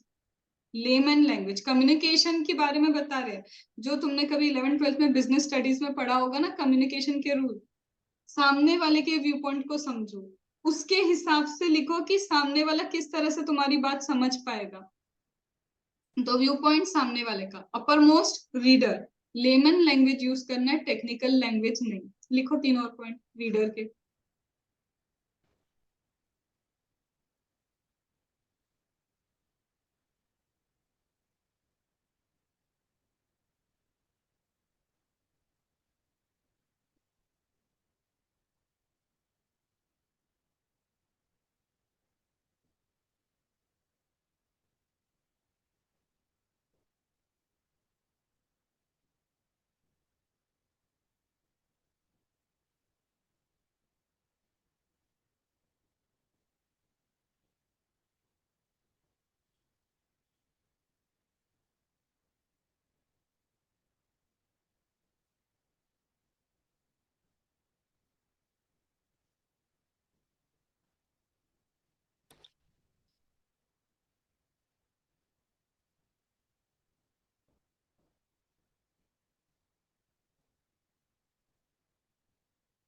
Last point लिखा है, डायरेक्टली कंक्लूजन पे जंप करोगे क्या? नहीं, एक्सप्लेनेशन तो देना पड़ेगा, तो directly don't jump to the conclusion. ये है रिपोर्टिंग की सारी चीजें।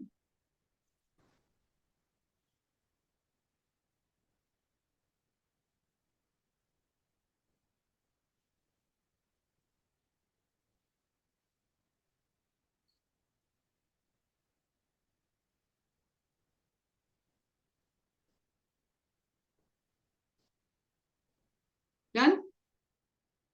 स्टार्टिंग कहाँ से हुई थी?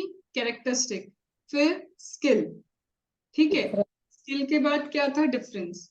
डिफरेंस के बाद था रेड फ्लैग। रेड फ्लैग के बाद था पीआर, ये पूरी ऑडिट की प्रोसेस, ठीक है। प्रोसेस के बाद अभी क्या किया हमने कि रिपोर्टिंग में elements, point of view, mind में क्या क्या रखना चाहिए जब रिपोर्ट दो, ये 6 आंसर्स है टोटल, ठीक है। एक बार लिख भी लिया, थोड़ा दिमाग में भी भर लिया। अब तुमको ब्रेक चाहिए 10 मिनट का, क्योंकि इसके बाद 3 आंसर्स हैं। एक आंसर है किस किस एरिया में फॉरेंसिक ऑडिटर को यूज करोगे। फिर स्पेसिफिक एरिया का एक और क्वेश्चन है, 2 क्वेश्चन एरिया बेस्ड है। फिर techniques of forensic auditor, 3 major questions हैं, दैट विल टेक 1 आवर। तो बोलो, जोर से बोलो, ब्रेक चाहिए? यस। तो चाहिए ही, आप ना भी पूछो तो चाहिए। गौरीश तुम तो ऑलरेडी 2 बजे आए हो ना, ये तो 1:30 से 1:15 से चालू हो गए। चलो 10 मिनट्स का ब्रेक। मैं अगर स्टेटस अपलोड करती हूँ ना व्हाट्सएप पे, तो ये देख लेती हूँ कि वो ऑन फोन चला रहा है ब्रेक में। तो अश्मिता कल के ब्रेक में फोन चला रही थी। ये 10 मिनट के ब्रेक में फोन कोई नहीं चलाएगा।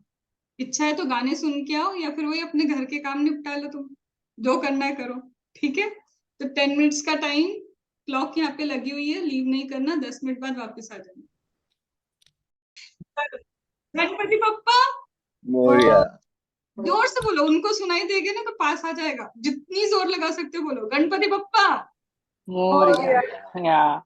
मेरे पड़ोस में गन्नू भैया, उनको भी सुनाई नहीं दे रहा तुम्हारा मोरिया। और जोर से, गणपति बप्पा। मोरिया। मोरिया। चलो स्टार्ट करते हैं। अब जो करने वाले ना, सारा गन्नू भैया इधर सुन रहे कि इनने मोरिया बोल दिया है। मैम एक रिक्वेस्ट है, आप जो भी टॉपिक, जैसे अभी आप जो भी पढ़ाओ उसका मतलब जो भी हेडिंग है वो बता दिया करो प्लीज, मतलब हेडिंग इस बताते तो जाने हो। नहीं, स्टार्टिंग में एक बार आप ठीक है, थोड़ा सा चलेगा। चलो, अब अपन ने अब तक क्या किया? कैरेक्टरिस्टिक किया, स्किल किया। स्किल के बाद वही डिफरेंस कर लिया। डिफरेंस के बाद हमने क्या किया था? Overall red flag. Red flag के बाद प्रोसेस। प्रोसेस के बाद रिपोर्टिंग में क्या एलिमेंट्स आने चाहिए वो कर लिया। अब प्रॉब्लम फिर से कहाँ पे आती है? प्रॉब्लम कहीं नहीं आती है। अब ये सोच रहे हैं हम कि ये जो फॉरेंसिक ऑडिटर है, ये जो फॉरेंसिक ऑडिटर है, कौन कौन ऐसे लोग हैं जो इस फॉरेंसिक ऑडिटर को जनरली रखते ही होंगे अपने पास। क्योंकि कुछ तो ऐसे बिजनेस एरियाज होंगे जहां पे ये फॉरेंसिक ऑडिटर के रहने की जरूरत है। तो वही तो है कि फॉरेंसिक ऑडिटर कौन लोग रिटेन करके रखते। तो now we are going to understand कि फॉरेंसिक ऑडिटर कौन कौन है जो क्या करता है, रिटेन करके रखता है। 2 मिनट का आंसर है, सिर्फ 2 मिनट का आंसर है कि कौन कौन लोग हैं जो मेरे फॉरेंसिक ऑडिटर को क्या करते हैं, रिटेन करते हैं। तो यहाँ पे आएगा who can have forensic auditor. तो याद क्या रखोगे? एलआईसी ने प्रोविडेंट फंड करवाया, एलआईसी ने पीएफ करवाया गवर्नमेंट बैंक में, किसके लिए? बिजनेस कमेटी के लिए। एलआईसी ने पीएफ करवाया गवर्नमेंट बैंक में बिजनेस कमेटी के लिए। सुनो क्या हो गया? बिजनेस कमेटी को चाहिए फॉरेंसिक ऑडिटर, हाँ। गवर्नमेंट बैंक को चाहिए फॉरेंसिक ऑडिटर, हाँ। पीएफ मतलब पुलिस फोर्स, पुलिस फोर्स को चाहिए फॉरेंसिक ऑडिटर, हाँ बिल्कुल चाहिए। सीआईडी वीआईडी और क्या करते हैं? फॉरेंसिक ऑडिटर को रखते हैं। मैम एलआईसी मतलब एल से लॉयर, आई से इंश्योरेंस, सी से कोर्ट। तो LIC, C for court, I for insurance, L for lawyer, इन सबको क्या चाहिए? फॉरेंसिक ऑडिटर चाहिए। तो कहाँ कहाँ जरूरत है फॉरेंसिक ऑडिटर की? एलआईसी किसने कराई? एलआईसी ने क्या कराया? Provident fund. कहाँ पे? गवर्नमेंट बैंक में। किसका? बिजनेस कमेटी का। तो एलआईसी ने प्रोविडेंट फंड करवाया गवर्नमेंट बैंक में बिजनेस कमेटी का। ये सारे लोगों को चाहिए। L for lawyer, I for insurance, C for court, बाकी police force, government bank, business committee. तो इन सब लोगों को चाहिए। तो बोलो, L for L for lawyer. I for L for lawyer. I for insurance. Insurance. Court. Court. PF, PF कौन है? Police force. Police force. बाकी तो याद ही है, गवर्नमेंट बैंक या Government. business। फिर से पूछो, I for Insurance company. Insurance. C for Court. Police L force. For Lawyer. PF, PF Police force. और बाकी के दो पुलिस फोर्स, वो और कौन है? Government bank, Government regulatory bodies and agencies. ठीक है, गवर्नमेंट बैंक और बिजनेस कमेटी। तो इन लोगों को चाहिए। ठीक है, अब इन लोगों ने उसको रख लिया। अब दूसरा क्वेश्चन, ये हो गया हमारा क्वेश्चन खत्म कि भाई किन किन लोगों को चाहिए। अब मेरा दूसरा क्वेश्चन आता है कि वो सर्विस क्या क्या रेंडर करेगा। चलो सब लोगों ने रख लिया, वो एक क्वेश्चन हो गया, हम तो फ्लो में चल रहे हैं ना। अब ये कि क्या क्या सर्विस रेंडर करता है, तो तुम्हें आंसर याद रखना है इसके बेसिस पे। वो कुछ जगह रिसर्च रिलेटेड सर्विस प्रोवाइड करता है, कुछ जगह क्वेश्चन से रिलेटेड सर्विस है उसकी, कुछ जगह एविडेंसेस से रिलेटेड सर्विस है, और कुछ जगह डॉक्यूमेंटेशन से रिलेटेड सर्विस है। स्कैन में ना ये प्रॉपर इसका कलर आया नहीं, रेड से लिखा था कहीं।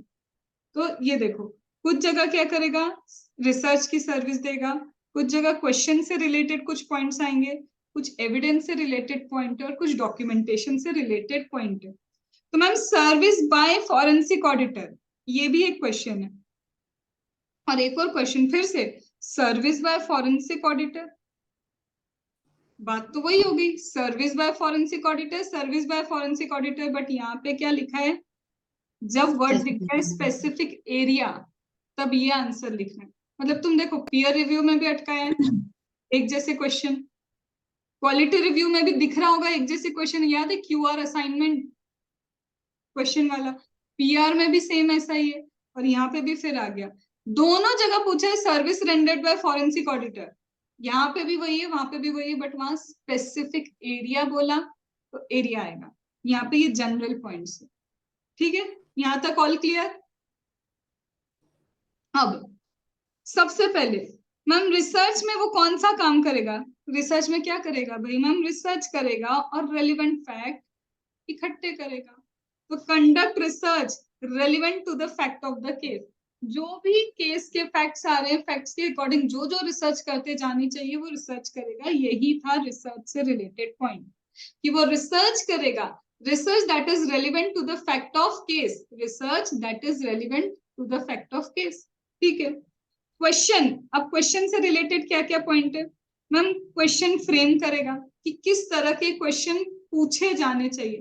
तुम देखना सीआईडी कभी भी देखना आड़े टेढ़े सवाल पूछते, डायरेक्ट क्वेश्चन नहीं होते उनके, क्योंकि सामने वाले की मेंटालिटी उनको पता होती है, वो उस तरह से क्वेश्चन फ्रेम करते हैं कि उसका झूठ पकड़ में आए, और इसके लिए प्रॉपर क्वेश्चन बनाए जाते हैं।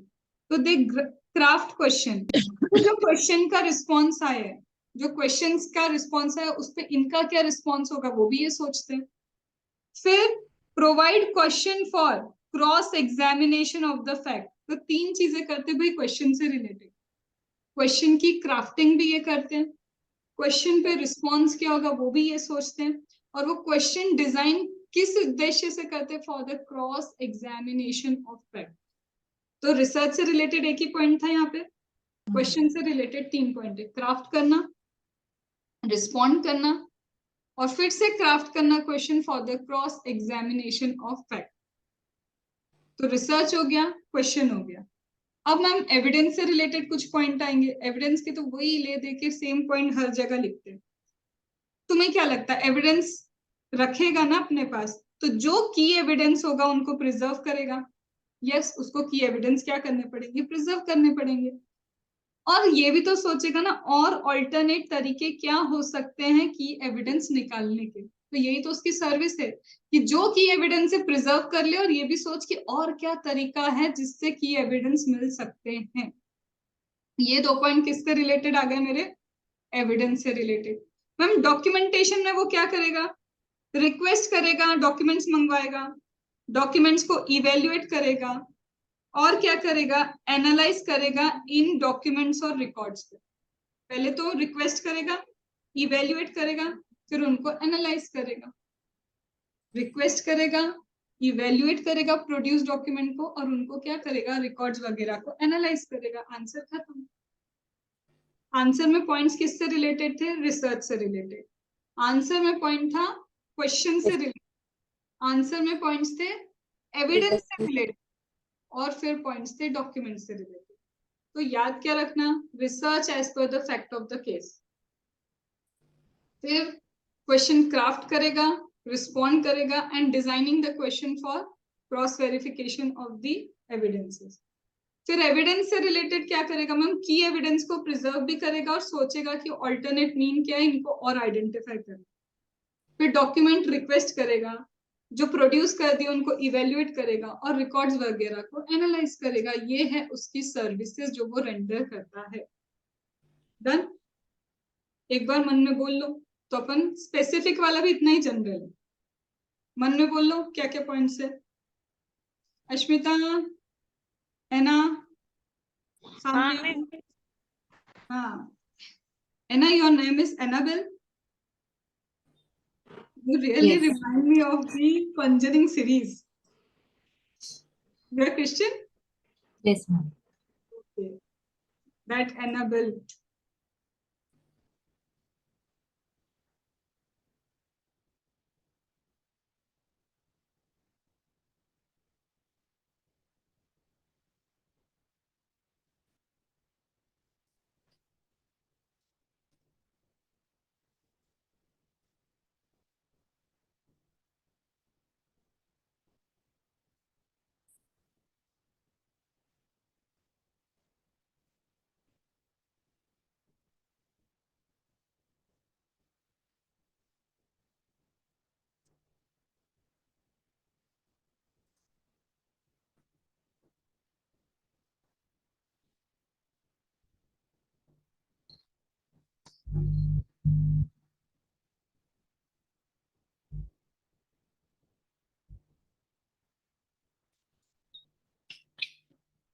Done? अब यहाँ की मेमोरी टेक्निक भी लिख लो। ये क्या है मैम, सर्विस स्पेसिफिक एरिया में क्या क्या देगा, ठीक है। तो यहाँ पे लिखा है क्रिमिनल ने फ्रॉड किया, ऑब्वियसली क्रिमिनल ही फ्रॉड करेगा, ठीक है। क्रिमिनल ने फ्रॉड किया तो प्रोफेशनल ने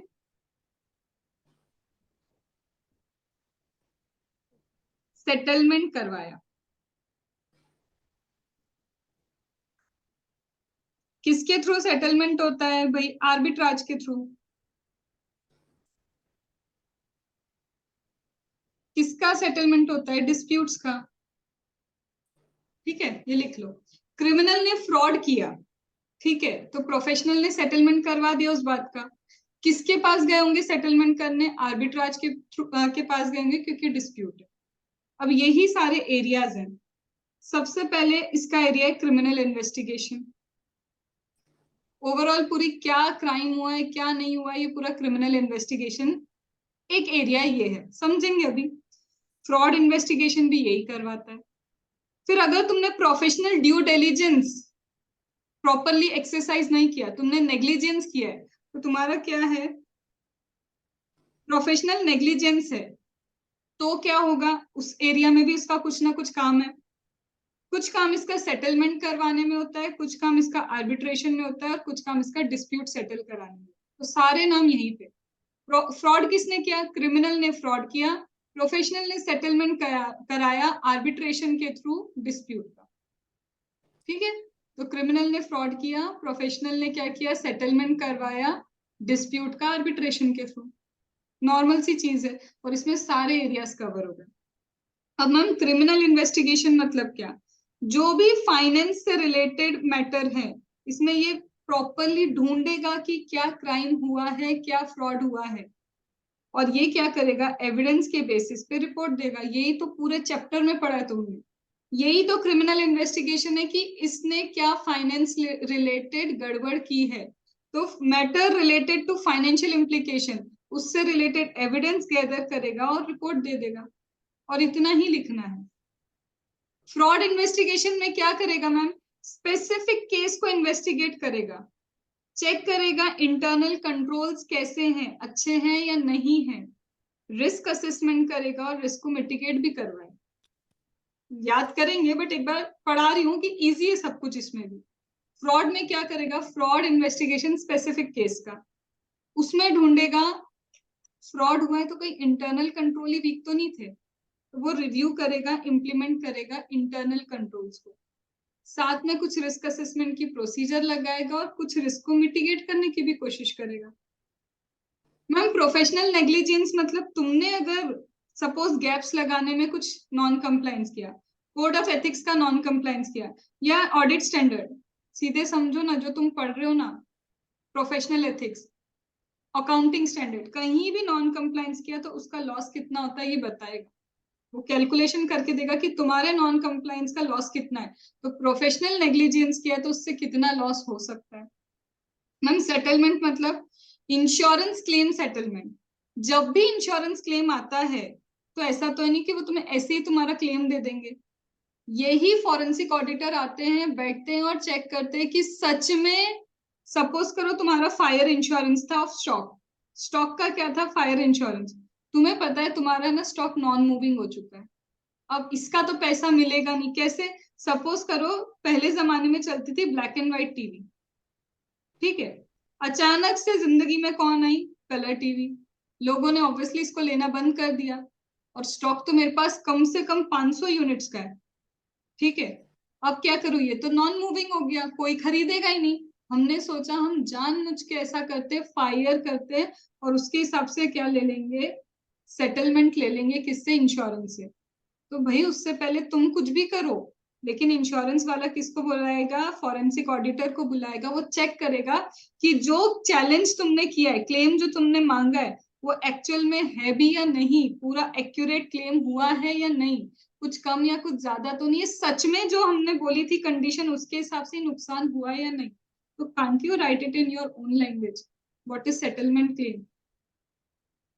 फिर मैम आर्बिट्रेशन सर्विस, मैम ये तो बोलो मत लॉ में आर्बिट्रेशन सर्विस पूरा पड़ा है, ये मेडिएशन सर्विस भी देता है, ये आर्बिट्रेशन सर्विस भी देता है, तो थोड़ा सा आर्बिट्रेशन लॉ का ही लिख देना कि आर्बिट्रेशन क्या होता है, वो लिख देना यहाँ पे कि डिस्प्यूट्स क्या करवाता है, सॉल्व करवाता है, तो इसकी एक सर्विस आर्बिट्रेशन की भी है।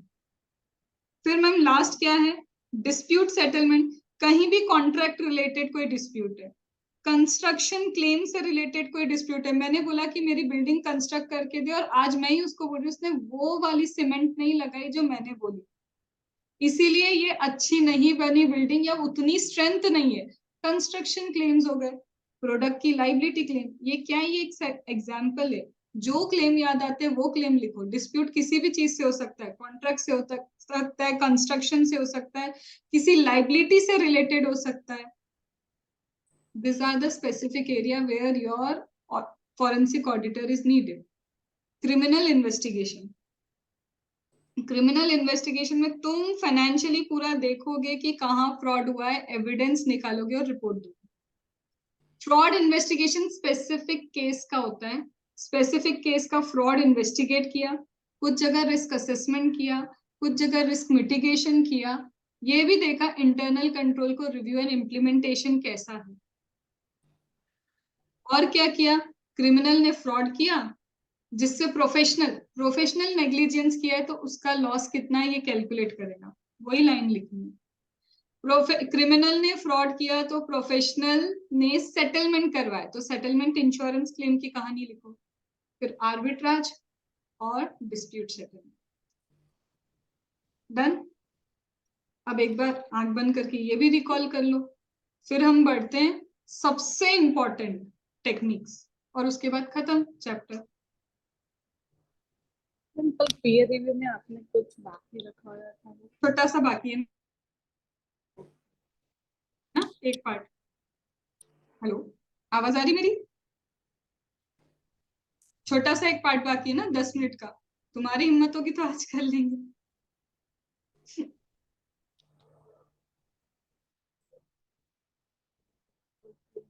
सेटलमेंट किया। अरे निशाली म्यूट पे करा करो।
चले करें अब आगे। अब ये भी सारे इन जनरल है, लेकिन इसकी सिर्फ मेथड समझनी है कि ये टेक्निक्स क्या है, क्योंकि डायरेक्टली क्वेश्चन आता है डेटा माइनिंग पे लिख दो, तो जरूरी नहीं है तुमको फुल फ्लेज क्वेश्चन आए, कोई भी टेक्निक का डिस्क्रिप्शन पूछ लेंगे, तो you should know the description of technique, that is it. ठीक है,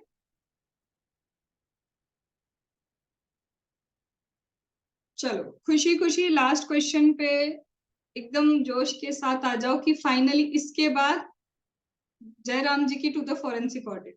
ठीक है, चलो अब मैम कौन कौन सी फॉरेंसिक ऑडिट की टेक्निक्स है हमारी जिंदगी में, फॉरेंसिक ऑडिट की वो कौन कौन सी टेक्निक है, अब इसके ऊपर भी स्टोरी लिखी है। ये कब काम आएगी, जब फुल फ्लेज क्वेश्चन आएगा। और मैम फुल फ्लेज क्वेश्चन कब आएगा, आएगा ही नहीं। ठीक है, फिर भी लिख के रखिए, क्यों, क्योंकि इंस्टीट्यूट जनरली ओवरऑल सब नहीं पूछेगा कि तुम कैट भी बता दो, तुम कॉमन सॉफ्टवेयर टूल भी बता दो, तुम गेट भी बता दो, वो डायरेक्टली पूछता है गेट बताओ, गैस के बारे में बताओ, तो ऐसे क्वेश्चन आते हैं। फुल फ्लेज आए तो उसके लिए story, otherwise you should not need this. ठीक है, चलो सबसे पहला डिजिटल फॉरेंसिक टेक्निक। अब मैम डिजिटल फॉरेंसिक टेक्निक में क्या है, देखो हर एक ट्रांजेक्शन जब होता है ना, आज मेरा फोन है, मैं अगर किसी को कॉल कर रही हूँ तो वो एक ट्रांजेक्शन है, राइट। तो मेरा कीवर्ड क्या है, हर एक ट्रांजेक्शन नहीं लिखूंगी मैं, पूरा वर्ड लिखूंगी, हर एक डिजिटल ट्रांजेक्शन कुछ ना कुछ फुटप्रिंट तो छोड़ेगा ही छोड़ेगा। ठीक है, अब यहाँ पे क्या है, इस फुटप्रिंट की हमको क्या करनी है, अच्छे से स्क्रूटनी करनी है। Digital forensic technique, digital forensic technique का मतलब क्या है, डिजिटली जो सबूत हैं, डिजिटली जो सबूत बन गए उन्हीं को अच्छे से एनालाइज करो, इसी में नाम में ही सब छुपा है। डिजिटली जो फुटप्रिंट छूटा है उसका डीप एनालिसिस करो, जैसे मैम फोन लॉग हो गए, आपका ईमेल हो गया, आपके अकाउंटिंग रिकॉर्ड्स हो गए, अरे एक एंट्री करती हूँ और उसका पूरा लेजर में भी जाता है इफेक्ट, उसका पूरा बैलेंस शीट तक इफेक्ट जा सकता है, ट्रायल बैलेंस तक जा सकता है, तुम्हें भी पता है ना ऑडिट ट्रेल बनती है। तो बोलो डिजिटल मतलब क्या, डिजिटली जो ट्रांजैक्शंस हुए हैं उसके फुटप्रिंट रह गए, उन फुटप्रिंट को स्क्रूटनाइज करना है, जैसे phone log, email, accounting record. लेकिन इससे पहले तुम ऐसा कुछ करो, लीगल एडवाइस जरूर लेना, कहीं प्राइवेसी इरोजन ना हो जाए, क्योंकि तुम किसी के कॉल लॉग्स पूरे चेक करोगे, अरे यार सीआईडी में तुमने देखा है केस तो एक ही बेसिस पे सॉल्व होता है, उस वक्त तुम्हारा सिम जब चालू था तो लास्ट कॉल किसको हुआ, आधे दर्जन केस तुमने कॉल लॉग के बेसिस पे ही सॉल्व करे होते हैं। तो यहाँ वही तो है, इसी को बोलते हैं डिजिटल फॉरेंसिक टेक्निक। नाम क्या है, डिजिटल, तो डिजिटल से ही स्टोरी बन गई ना, डिजिटली जो भी ट्रांजेक्शन हुए वो फुटप्रिंट छोड़ते हैं, उसको हम स्क्रूटनाइज करेंगे, लेकिन पहले परमिशन लेना, लीगल एडवाइस लेना, कहीं ऐसा ना हो प्राइवेसी इरोजन हो जाए। समझ में आया। अब मैम मैंने पता है क्या किया, डिलीट फाइल, ओ भाई तुम्हारे डिलीट करने से कुछ नहीं होना, तो हम क्या करेंगे, डिलीटेड फाइल को भी वापस रिकवर कर सकते हैं, तो डिलीटेड फाइल हो गया। इसके बाद तुमने वो सुना है ना,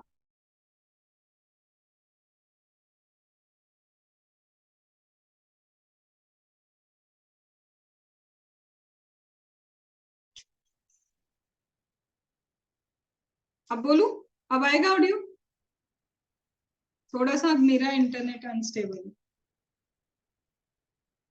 चलो अब अभी अभी ठीक है। हाँ, अभी क्या है मैम, डिलीटेड फाइल आप चेक कर लो। तुम्हें पता है स्कार्फ हुक क्या था, सॉफ्टवेयर ऑलरेडी तुम्हारे कंप्यूटर में लगा देते, एक एप्लीकेशन छोड़ देते तुम्हारे कंप्यूटर, तुम दिन भर जो जो ट्रांजेक्शन कर रहे हो ना, कोई और लाइव बैठ के एनालाइज कर रहे हो कि यहाँ चल क्या रहा है, you can do live analysis. तो मैं क्या बोल रही हूँ, एक दो एग्जाम्पल, आंसर लिखेंगे तो एक दो एग्जाम्पल देने में भारी हो जाता है ना कि ओहो बहुत अच्छा कुछ कर दिया। और क्या कर सकते हैं, लॉग फाइल ट्रैक कर लो, पूरा लॉग बना होगा, पूरी लॉग फाइल ट्रैक कर लो, तो तीन चीजें लिखो, 3 से 4, मैंने बहुत सारे एग्जाम्पल दिए यहाँ पे तुम्हारे नोट्स में, बट तुम्हें 3 से 4 एग्जाम्पल, मैम डिलीटेड फाइल हो गया, लाइव एनालिसिस कर सकते हैं, ट्रैक कर सकते हैं लॉग फाइल्स को, 3 बहुत है। डन, ये हो गया तुम्हारा डिजिटल टेक्निक, ये क्या हो गई तुम्हारी डिजिटल टेक्निक।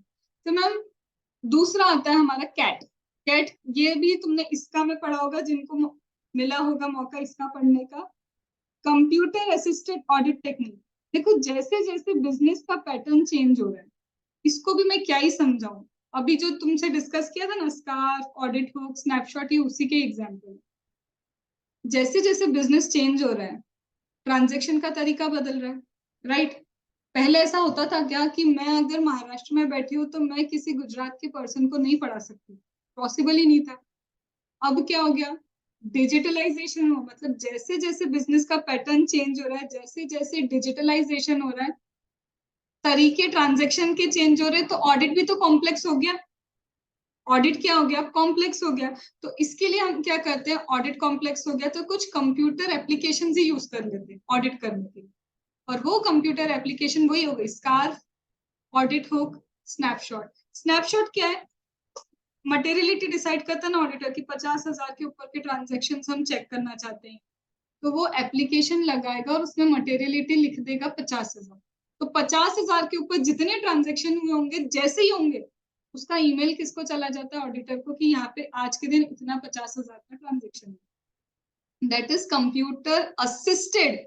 कंप्यूटर हेल्प कर रहा है, असिस्ट मतलब हेल्प। कंप्यूटर असिस्टेड ऑडिट की टेक्निक, ऑडिट करने में कंप्यूटर असिस्ट कर रहा है। तो कौन है, स्कार्फ, ऑडिट हुक और स्नैपशॉट। स्नैपचैट को स्नैपशॉट कर लो, क्योंकि स्नैपचैट तो तुम्हें याद होगा, उसके चैट की जगह शॉर्ट कर लो, ठीक है। स्नैपशॉट। हुक, कौन सा हुक, ऑडिट हुक, मतलब तुम्हारे कंप्यूटर में एक हुक लगा देते हो, वो पूरी लाइव चीजें चेक करता है, ठीक है। और एक क्या हो गया, स्कार्फ। दो हो गए। कंप्यूटर असिस्टेड, अब नाम से एक समझो, कंप्यूटर हेल्प कर रहा है ऑडिट करने में, तो उसकी लैंग्वेज लिख दो। बिजनेस चेंज हो रहा है, ट्रांजेक्शन चेंज हो रहे हैं, तो उसके कारण ऑडिट कॉम्प्लेक्स हो रहा है, तो हम कंप्यूटर असिस्टेड टेक्निक्स यूज कर रहे हैं। डिजिटल में क्या था, डिजिटल ट्रांजेक्शन फुटप्रिंट छोड़ता है, उसको स्क्रूटनाइज करेंगे, पर परमिशन लेनी पड़ेगी। सलादी, अस्मिता, इधर चलो। अब मैम क्या है, कॉमन सॉफ्टवेयर टूल। इससे पहले मुझे कुछ और समझाना होगा, तो अभी के लिए कॉमन सॉफ्टवेयर टूल हट गया। मैम डेटा की माइनिंग मेरे को नहीं बताना, माइनिंग का मतलब क्या, खोद खोद के चीजों को निकालना। यहाँ पे हम किसकी माइनिंग कर रहे हैं, डेटा की माइनिंग कर रहे हैं।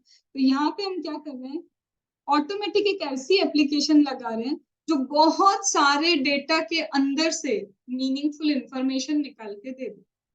वही तो हुआ डेटा माइनिंग। खदान में जाके हीरा ढूंढते हो ना, कि कोयला, तो बहुत सारा कोयला है, उसके अंदर से हम हीरा ढूंढ रहे हैं, यही तो कर रहे हो तुम। बहुत सारे डेटा के अंदर से, लार्ज वॉल्यूम ऑफ डेटा में से नई, हिडन, अनएक्सपेक्टेड इंफॉर्मेशन और पैटर्न को ढूंढ रहे हो, इसी को बोला जाता है डेटा माइनिंग की टेक्निक। बट यहाँ पे तुम मैन्युअली नहीं कर रहे, ऑटोमेटिक कर रहे। समझ में आया। अब तीन टेक्निक हो सकती है, ये टेक्निक का नाम याद रखो, डीपीडी। डीपीडी मतलब डिस्कवरी करो, या फिर लिंक्स ढूंढो, कहाँ डेविएशन हो रहा है, लिंक का एनालिसिस करो, और या फिर प्रिडिक्शन करो अपने, कि तुम्हें क्या प्रिडिक्शन लगता है। या तो सीधी बात है, अब हिंदी में बताती हूँ जल्दी याद होगा, या तो तुम ढूंढ लो जाके, डिस्कवरी करो। वो नहीं होता तो अपना दिमाग चलाओ कि तुम्हारा प्रिडिक्शन क्या बोलता है, दैट इज प्रिडिक्टिव मॉडल। और वो भी नहीं हो रहा, तो डेविएशन तो सामने दिख रहा होगा, डेविएशन को एनालाइज करो, या तो खुद ढूंढो या सोचो प्रिडिक्शन, वो भी नहीं होता है तो डेविएशन का एनालिसिस कर लो। That is your data mining technique. तीन टेक्निक क्या की, जोर से बोलने का। सबसे पहली कौन सी थी, डिस्कवरी, डिजिट टेक्निक पूछ रही हो, डिजिटल अच्छा, सबसे शुरू। डिजिटल डिजिटल डिजिटल की कौन सी थी, computer computer audited, computer computer assisted audit technique. Assisted audit और टेक्निक, अभी क्या किया तुमने, खुदा ही चालू डेटा कर दिया। Data mining techniques. ठीक है, दो तीन और बच्चे हैं, खत्म होने वाले। अब क्या मैम, फाइनली ये मुझसे गलती हो रही थी, ये इधर है, ये इधर है, ठीक है। अब एक होता है जनरल ऑडिट सॉफ्टवेयर, और एक होता है तुम्हारा जनरल, यहाँ पे, हाँ ये जनरल ऑडिट सॉफ्टवेयर है, और ये है तुम्हारा जनरल ऑडिट टेक्निक। मैम आवाज नहीं आ रही। आवाज बहुत कम हो गई। अभी ठीक है? Yes ma'am. यार यहाँ बारिश है तो थोड़ा सा वाईफाई होगा ही होगा। अभी ठीक है ना? चलो यस मैम। अब देखो, जनरल ऑडिट टेक्निक क्या बोलता है? जनरल ऑडिट टेक्निक बोलता है अपने आप को सामने वाले पर्सन की जगह पे रख के देखो कि तुम होते तो तुम्हें कहाँ कहाँ वीकनेस दिखती और तुम कहाँ कहाँ फ्रॉड कर पाते। बस वही है जनरल ऑडिट टेक्निक। क्या? Attempt yourself to the shoe and think like the suspect. वो फ्रॉडस्टर की तरह सोच के देखो कि अगर मैं होती तो मुझे कहाँ कहाँ कमियां दिखती और मैं कैसे उन कंट्रोल वीकनेस का फायदा उठा के क्या कर पाती, फ्रॉड कर पाती। खत्म। That is general audit technique. सबसे जनरल बात तो यही है ना कि तुम खुद सोचो कि उसने क्या किया है, उसकी शू में अपने आप को रखो और सोचो कि उसने क्या दिमाग चलाया होगा, कहाँ वीकनेस दिखी होगी, उसने क्या दिमाग चला के फ्रॉड कर लिया। खत्म हो गई टेक्निक। क्या थी? डिजिटल वाली थी अपनी, फिर कैट आया था, फिर कैट के बाद कौन आया था? माइनिंग। माइनिंग के बाद कौन हो गया? General technique. सबसे जनरल ये टेक्निक है, खुद सोचो कि उसने क्या किया। खत्म। विशाली, उधर से गन्नू भैया सुन रहे, कौन आलस कर रहा है? सब पता चल रहा है उनको, पड़ोस में ही है मेरे। चीटिंग करने का नहीं, ठीक है? चलो आ जाओ। अब मैम, जनरल ऑडिट सॉफ्टवेयर में क्या है फिर? जनरल ऑडिट सॉफ्टवेयर बोलता है भाई ऑडिट सॉफ्टवेयर नॉर्मल सा, ये ऑडिट सॉफ्टवेयर तुम्हें डेटा एक्सट्रैक्ट करने में भी हेल्प करेगा, उसको मैनिपुलेट करने में हेल्प करेगा, समराइज करने में हेल्प करेगा। जो काम करवाना है इस ऑडिट सॉफ्टवेयर से करवाना। सिंपल सी बात है। ये एक जनरल सा सॉफ्टवेयर है। जनरल सा सॉफ्टवेयर तुम्हें डेटा एक्सट्रैक्ट भी करवा के देगा, मैनिपुलेशन करना है मैनिपुलेशन कर लो, समराइज करना है समराइज कर लो, कुछ एनालिसिस करना है भाई एनालिसिस भी कर लेना इसमें। और इसके क्या है, कुछ एग्जाम्पल्स है, ये एग्जाम्पल लर्न करने हैं। ये अभी भी कराऊंगी तो लर्न नहीं होंगे। ये नाम तुम्हें जरूर याद करना है। एक है ऑडिट कमांड की लैंग्वेज, एक IDEA interactive data extraction and analysis and pen audit. तो ये डू सेल्फ करके रखो, क्योंकि आज करने के बाद ये फुल फॉर्म तो भूल जाते हैं। तो ये तुम्हें एग्जाम टाइम पे ताजा ताजा याद करना चाहिए। चलो मैम, जनरल ऑडिट सॉफ्टवेयर क्या करेगा? जनरल ऑडिट सॉफ्टवेयर बड़ा जनरल है। ये सॉफ्टवेयर डेटा एक्सट्रैक्ट करवा के देगा। तुम्हें चाहिए कुछ मैनिपुलेशन करना है, तुम्हें चाहिए कोई कैलकुलेशन करना है, तुम्हें कुछ एनालिसिस करना है, सब कर लो। ये और क्या करेगा? What if scenario can be develop with the result. मतलब अगर ऐसा नहीं ऐसा सिनेरियो होता तो क्या क्या चीजों का रिजल्ट निकलता है, ये उसमें भी हेल्प कर देगा। तो अगर तुम ये जानना चाहते हो कि सपोज करो सिचुएशन ऐसी नहीं, हमारे हिसाब से ऐसी सिचुएशन होती, तो ये उसके भी रिजल्ट्स तुमको दे देगा। तो that is what general software, एक सॉफ्टवेयर जो तुमको सारा काम करके दे रहा है। और जनरल टेक्निक क्या थी? नॉर्मल सी टेक्निक है, अपने आप को सामने वाले के शू में रख के सोचो। तो ऐसे कंफ्यूज नहीं होना। टेक्निक क्या है? तरीका। तरीका क्या है? अपने आप को सामने वाले के प्लेस पे रख के सोचो कि हम होते तो क्या करते, वही है। और जनरल सा सॉफ्टवेयर है, छोटा सा मामूली सा सॉफ्टवेयर है जो तुमको सारा data analysis, extraction, manipulation, summarisation, what if के रिजल्ट सब दे दो। एसीएल उसका एक आइडिया और एक पैन ऑडिट। यूं याद करा सकती हो, ACL, idea, pan audit. But full form exam time पे ही याद कर लेना, जिस दिन जाने वाले हो। फिर उसके बाद भूल जाना, क्या करोगे, पास हो जाओगे तो। ठीक है, चलो। और क्या बचा मैम? दो टेक्निक बची बस, सिर्फ दो, बाकी जयराम जी की। चलो अब क्या बचा मैम? पहले आपने वो एक छुड़वा दी थी ना, कौन सी छुड़वाई? ये कॉमन सॉफ्टवेयर टूल, बड़ा कॉमन सॉफ्टवेयर टूल है। ये बोलता है जो जो कमियां हमारे वो जनरल से सॉफ्टवेयर में रह गई थी ना, वो सारी कमी ये पूरी कर दे। तो बोलता है शॉर्टकमिंग, कुछ तो कमियां हैं जो हमारा जनरल ऑडिट सॉफ्टवेयर है उसमें कुछ कमियां थी, उसके कारण किसको लेके आए? कॉमन सॉफ्टवेयर को। जनरल से हो गया कॉमन, जनरली था तो एक कॉमन सॉफ्टवेयर लेके आए। जैसे स्प्रेडशीट, जैसे एमएस एक्सेस, इनको यूज किया जाता है। क्या मैम इसे यूज करना इजी है? हाँ, लेकिन तुम कोई भी सॉफ्टवेयर यूज करो, चाहे गैस वाला यूज करो, चाहे गेट यूज करो, चाहे सीएसटी यूज करो, थोड़ी बहुत नॉलेज कंप्यूटर की जरूरी है। क्या जरूरी है, थोड़ा बहुत नॉलेज तुम्हें जरूरी है, ठीक है। अब ये क्या क्या देगा, देखो ये सिर्फ मुझे डेटा एक्सट्रैक्ट करके देता था, यहाँ पे मुझे डेटा में से कुछ एक्सट्रैक्शन मिलता था, बट ये थोड़ा आगे बढ़ के ना ये भी बताएगा कि डेटा की प्रोसेसिंग और डेटा का जनरेशन कैसे हुआ था, वहां का कंट्रोल कैसा है and source of data sample क्या है। अब समझो, रट लें इसको भी अच्छे से।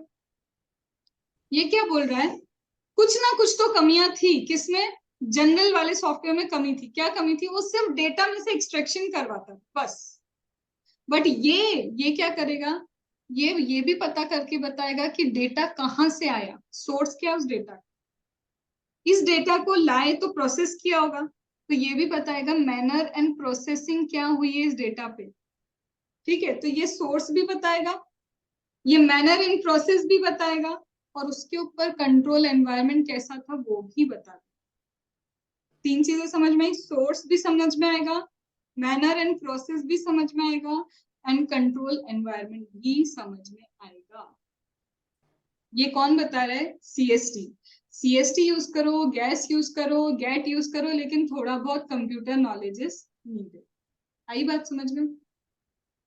डेटा डिजिटल में क्या था, डिजिटल टेक्निक, डिजिटली जो ट्रांजैक्शन है वो छोड़ते हैं फुटप्रिंट, उनको स्क्रूटनाइज करते हैं, लेकिन पहले क्या लेते हैं, लीगल एडवाइस। कैट क्या था, कैट में था मैम बिजनेस का एनवायरनमेंट चेंज हो रहा है, तरीके चेंज हो रहे हैं, ट्रांजैक्शन चेंज हो रहे हैं, तो ऑडिट कॉम्प्लेक्स हो रहा है, इसके लिए स्कार, ऑडिट बुक और स्नैपशॉट, ठीक है। फिर इसके बाद डेटा की माइनिंग, ऑटोमेटिक डेटा माइनिंग हो रही है, जिसमें से हम यूजफुल अनएक्सपेक्टेड न्यू रिलेशनशिप्स निकाल रहे हैं। तरीके तीन है, या तो हम डिस्कवर करेंगे या प्रिडिक्शन लगाएंगे, दैट इज प्रिडिक्टिव मॉडल, और वो भी नहीं होता तो क्या करोगे, डेविएशन एंड लिंक एनालिसिस कर लो, डन। फिर इसके बाद क्या गया ma'am, gas, general audit software, बहुत जनरल सा सॉफ्टवेयर है ना, जो क्या करेगा, डेटा एक्सट्रैक्ट करवाएगा, मैनिपुलेट कराएगा, समराइज कराएगा, व्हाट इफ के रिजल्ट देगा। और मैम गेट में क्या है, टेक्निक है, अपने आप को सामने वाले की जगह पे रख के सोचो, तुम होते तो क्या करते।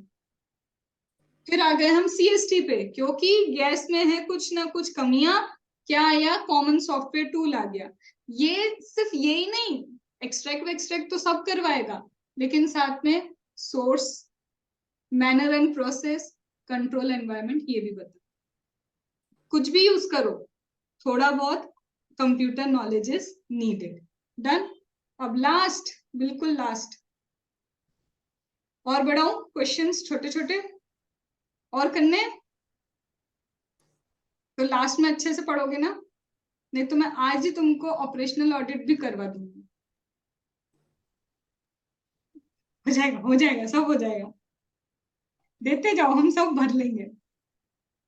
चलो, अगर लास्ट में जो ढंग से नहीं पढ़ा तो उसको आज दिन भर मेरे साथ बैठ के ऑडिट पढ़ना पड़ेगा, ठीक है।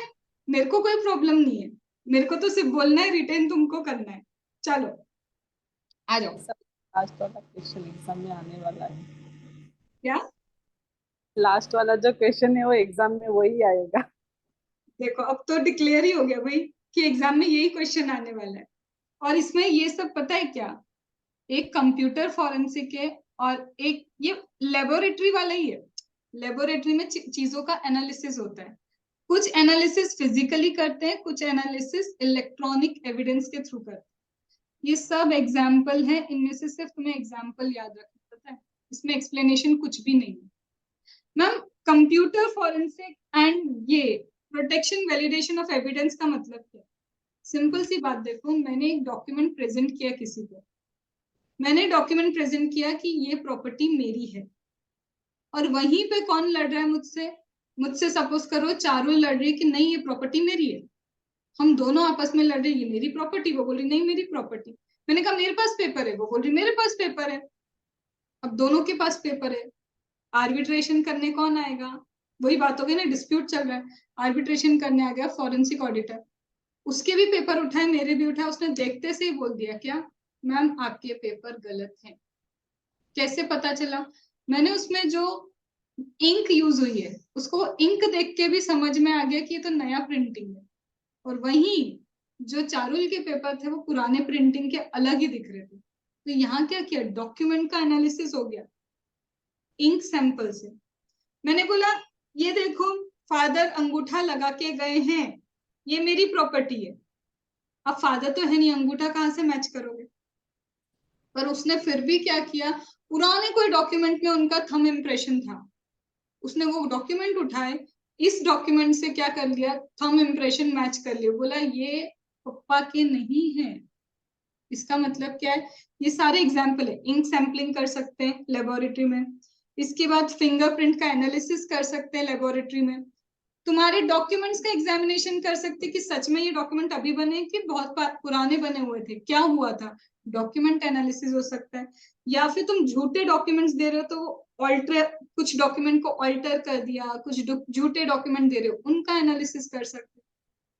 तो यहाँ सिर्फ क्या याद रखना है, 4-5 एग्जाम्पल कि लेबोरेटरी में क्या क्या होता है। मैम लॉग फाइल चेक हो सकती है इलेक्ट्रॉनिकली, डिलीटेड फाइल को रिस्टोर कर सकते हैं। तो जितनी चीजें ना, वो सारी चीजें तुमने कहीं ना कहीं अब पूरे उसमें पढ़ रखी है, सब यहाँ पे एग्जाम्पल भरे हुए हैं, इसमें कोई एक्सप्लेनेशन नहीं है। Now let me give you a review. क्या सच में मैम कुछ भी एक्सप्लेनेशन नहीं है? मैं भी क्या करूं, देखो फिंगरप्रिंट एनालिसिस, डॉक्यूमेंट की डेट चेक करेगा, इंक की सैंपलिंग, कुछ चीजों का फिजिकल एग्जामिनेशन करना है तो वो कर लेगा, तुमने झूठे डॉक्यूमेंट दिए उसका एग्जामिनेशन कर लेगा। मैम यहाँ पे क्या करेगा, जो फाइल इरेज कर ली उसको चेक कर लेगा, तुम्हारे ईमेल को एनालाइज कर लेगा, कंप्यूटर सॉफ्टवेयर के डेटा को एनालाइज कर लेगा। करा क्या, जो अभी तक तुम सुनते आ रहे थे ना, ये सारे काम हो सकते हैं। कंप्यूटर में कंप्यूटर से रिलेटेड पॉइंट लिख दिए, ईमेल तो कंप्यूटर में ही होता है मैम, इरेज फाइल इरेज भी कंप्यूटर में ही होती है, फिर उसके बाद सॉफ्टवेयर में डेटा होता है, इन सब का एनालिसिस। यहाँ पे एक डॉक्यूमेंट याद रखो, किधर, प्रोटेक्शन वाले में सिर्फ डॉक्यूमेंट याद रखो, डॉक्यूमेंट की डेट चेक करेगा, इंक की सैंपलिंग देखेगा, डेट चेक किया, इंक की सैंपलिंग, डॉक्यूमेंट ऑल्टर्ड और फिक्टिशियस भी हो सकते हैं, उसको भी चेक कर सकता है, डॉक्यूमेंट को फिजिकली भी क्या कर सकता है, चेक कर सकता है। तो जितनी चीजें डॉक्यूमेंट में फिंगरप्रिंट होंगे, फिंगरप्रिंट भी चेक कर लेगा। This is what laboratory testing, ये टेक्निक्स है सारी, है कि नहीं श्रद्धा? अब लास्ट, ये तुमने सीपीटी नामक जो तुमने एग्जाम पास की खुशी खुशी, और तुम्हें लगा था वाओ सीए की एक सीढ़ी पार, ये वहां से उठ के आया है आंसर। तो यहाँ पे क्या है ma'am, statistical and mathematical technique, trend analysis करो या रेशियो एनालिसिस, लिखो भर भर के ट्रेंड एनालिसिस पे। तुम्हें रेशियो एनालिसिस तो पूरा आईपीसीसी में चैप्टर पढ़ा है कि हम रेशियो एनालिसिस किन किन चीजों का कर सकते हैं, फाइनेंशियल वाइबिलिटी है या नहीं है कंपनी की, सब मन से ढापने की चीजें हैं ये वाली। ट्रेंड एनालिसिस नहीं पता, पहले क्या चल रहा था, आज क्या चल रहा है, कंपैरेटिव डेटा कंपैरिजन करना, उसके ट्रेंड को देखना। एक्सपेंस पहले कम थे मैम लीगल रिलेटेड, अब लीगल एक्सपेंस क्यों बढ़ते जा रहे, ट्रेंड कहाँ जा रहा है। तो स्टेटिस्टिकल में क्या देखना है, ट्रेंड एंड रेशियो एनालिसिस। और तुम्हें क्या ट्रेंड एनालिसिस मन से भी लिखोगे तो ऐसे ही सही करेगा उसको। रेशियो एनालिसिस लिखो पूरा जितना याद आता है, रेशियो एनालिसिस लिख लो। तो स्टेटिस्टिकल में क्या है, ट्रेंड एंड रेशियो। फॉरेंसिक वो लेबोरेटरी वाले में क्या है, कंप्यूटर रिलेटेड कुछ इरेज कर दिया, तुम्हारे सॉफ्टवेयर के डेटा को एनालाइज करने बैठेगा वो, ठीक है। इधर क्या है, डॉक्यूमेंट में इंक, डेट, डॉक्यूमेंट फिक्टिशियस तो नहीं है, फिर फिजिकली वेरीफाई कर सकता है, वो गए डॉक्यूमेंट की चीजें। फिर उसके पहले क्या था, कैट करा है हमने, डिजिटल टेक्निक की है हमने, डेटा माइनिंग किया है, कंप्यूटर कॉमन सॉफ्टवेयर टूल किया है, general audit software and general audit technique की। फिनिश। अब 2 क्वेश्चन में क्या है, एक इंपॉर्टेंस क्या है फॉरेंसिक ऑडिटर का, फ्रॉड का प्रिवेंशन कराता है, डिटेक्शन कराता है, एविडेंसेस कहाँ पे फ्रॉड हो रहा है, मतलब ये फिर से 2-3 पढ़ लो, 5 से 5 पॉइंट पढ़ लेना। इंपॉर्टेंस क्या है, तुम खुद नहीं भी कोई बताएगा ना फॉरेंसिक ऑडिटर की, तुम लिख नहीं सकते क्या इंपॉर्टेंस, कि क्यों जरूरी है, मन से 4-5 पॉइंट लिख सकते हो। तो कितने क्वेश्चन थे, सब हो गए। स्टार्ट करूं, characteristic, skills, differences, process, right, it was a process, process के बाद रिपोर्टिंग में दिमाग लगाओ कि क्या पॉइंट ऑफ व्यू तुम्हें याद रखना है रिपोर्टिंग करते वक्त। फिर रिपोर्टिंग भी कर ली, फिर उसके बाद क्या आएगा, किन एरियाज में सर्विस रेंडर करता है और फिर स्पेसिफिक एरियाज क्या उसके सर्विस रेंडर करना। रेड फ्लैग भी था एक, ठीक है, और एक और अभी अभी क्या किया, सारी टेक्निक कर ली। And this complete your forensic audit का chapter. Done. Laboratory analysis nothing.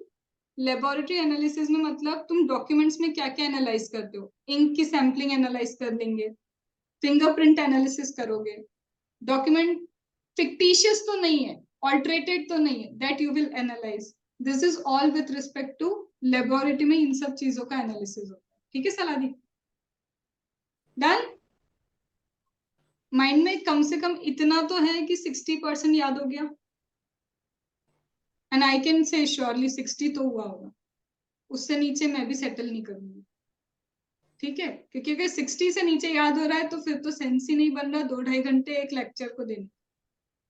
अब क्या करना, सुबह कल आधे घंटे खुद रिकॉल करना क्या नहीं आ रहा, जो नहीं आ रहा सुबह आधे घंटे में याद कर लेना।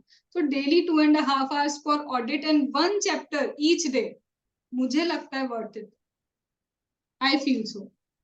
अब 3 हो गए अपने, पीयर रिव्यू हो गया, क्वालिटी रिव्यू हो गया, फॉरेंसिक भी हो गया। कल का टारगेट पहले ही दे रही हूँ, नया चैप्टर करने से पहले तीनों का रिवीजन मैंडेटरी है, नहीं तो क्लास अटेंड करना नहीं कल की। अगर रिवीजन नहीं करोगे तो अपनी ईमानदारी पे कल की क्लास मिस कर लेना, क्योंकि इकट्ठा नहीं करना है, रिटेन करना है। ठीक है, चलो ओके।